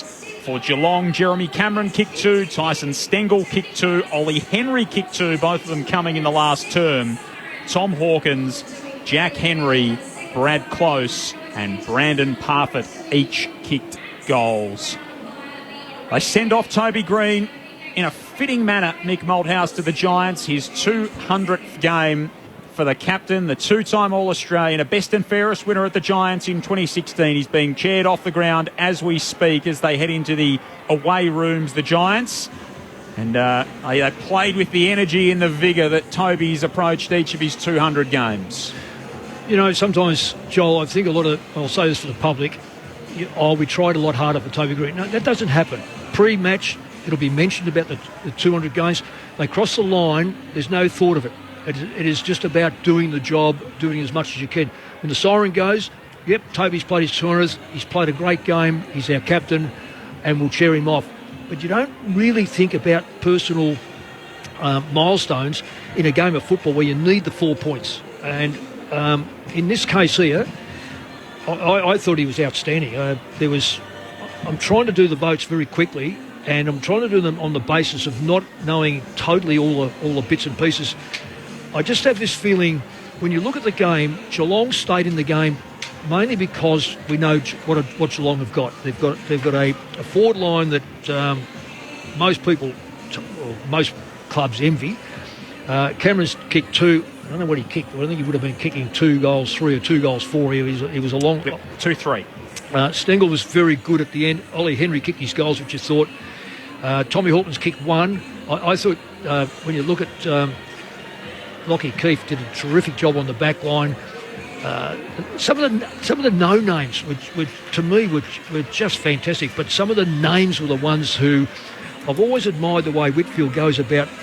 He's a light-bodied player. He gets injured a lot, and a lot of the injuries are contact injuries. He puts his head over the football. I thought he was just outstanding today. I look at Stewart. Stewart today was probably Geelong's best player, but got a lot of them by himself.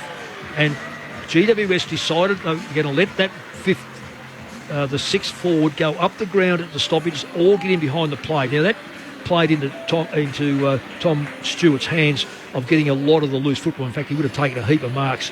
If I've got here, Mark, I think he's taken. Well, I am. We've got the stats in where he's taken 9 marks, but didn't have a great influence on the game. To me, the game was won and lost in the middle around the stoppages. When Geelong come at GWS during that last quarter, it was because they cleared the ball well. And yet, remarkably, right at the end of the game, when the game had to be won, the Giants cleared it beautifully through Briggs, and I thought he was instrumental in giving first supply to the midfield, which gave Geelong not only the headache of good players in there, but also a ruckman that started to take over. And that's a worry for the Cats now. They've been bowled over a couple of times, and it's mainly through the midfield. And early in the season, we all said, Geelong have got very slow in the midfield. It wasn't Joel Selwood out of the side, because Joel's not lightning. Just that they didn't have any pace and ball-getting power. And I think I don't know if you mentioned on air or off air, Joel, you said that the most stats that they've had is about 30 possessions. That's not a lot of possessions by 2 players over the course of 10 games. So Tom Stewart had 31 tonight. He's the third Geelong player to have. It's the third instance that Geelong players had 30 disposals in a game this season. The other 2 are Dangerfield and Duncan, who both aren't playing tonight. Right. I'm assuming I'm going to give you votes at some stage, so I might as well do them now while I'm talking about these players. This will probably surprise a lot of players. I could have put Stewart in, Cornelio, I could have put Tom Green in, but I'm going to give one vote to Briggs. Now, all night, when he wasn't on the ball, Geelong got on top. Now, it's pretty hard to replace a bloke who's as big as he is. He's got a massive heart. I love the way he went around it. He's 201 centimetres, 108 kilos. I reckon that 108's a little bit... It's probably That's a bit generous. I think it's been very generous. I think he's probably closer to 120. But he jumped all day. He contested. He had the most hit-outs on the ground. But he was the one, when they needed it, and they wanted those clearances. It's okay to have good players at the ground level, but you've got to get the ball in and around their area. He also got a lot of possessions. In fact, if I look, I can't work this, but I know he got a lot of possessions as a ruckman. Second vote, I'm giving to Toby Green. I'm not giving many Geelong players in the top 3. Toby Green, to me, led beautifully. It wasn't only his goals he kicked in the second quarter, kicked 3 in the second quarter. It was more around the ground when they needed a big mark, needed a steady mark, needed the ball from outside 50 to be marked. He come up the ground a lot of times. And again, I'm not even 100% sure what his stats are. I'm still trying to work through this computer.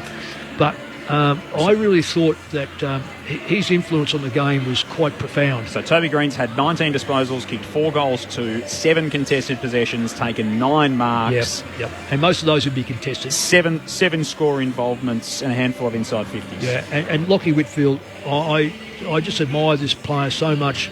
Light-bodied, he was so exhausted in the end. Even I know he kicked the ball out twice on the full, but he was the inches off. That's the sort of kick he does. And one late, which missed Green. It was just a little bit short. That was through sheer exhaustion. And I'll reward exhaustion because it means that you've battled hard. You can see the game slipping away from you, and you needed players to stand up. Geelong aren't out of this season by any stretch of the imagination, but they've got to get better through the midfield. Their midfield at the moment is a desperate worry. I think they've got to get speed in there. Dangerfield will add grunt, but he's coming off again another injury, and that's a worry at his age. They'll get some key players back though, which they've got Guthrie, Duncan, Dangerfield, Holmes, Stanley, and Menegola to come back into this Geelong team. So that's the upside. But everyone gets injuries, Joel, and just because they come back, who's to say someone doesn't fall out? And also you've got Guthrie with a toe. Turf toe can come and go. You just don't know how good that is. Dangerfield's the same. Holmes has got a meniscus problem. He'll be back in 2 or 3 weeks. Adds pace, but doesn't add a lot of ball-getting power. And that's why I think the hit on Parfitt is that he's got, he's a great tackler and pace, but he doesn't get 30-odd possessions. And when you analyse the midfield, like young Tom Green, he's not quick, but he ends up with 28 possessions. He gets it. Great work tonight, Mick Malthouse. Great to be alongside you. Of course, Jess Webster here, Stu Birchmore pushing the buttons, Adam Jones back in the studio. For our West Australian audience, you headed to Perth Stadium where the West Coast Eagles take on Essendon. For the rest of our audience, you headed to Darwin.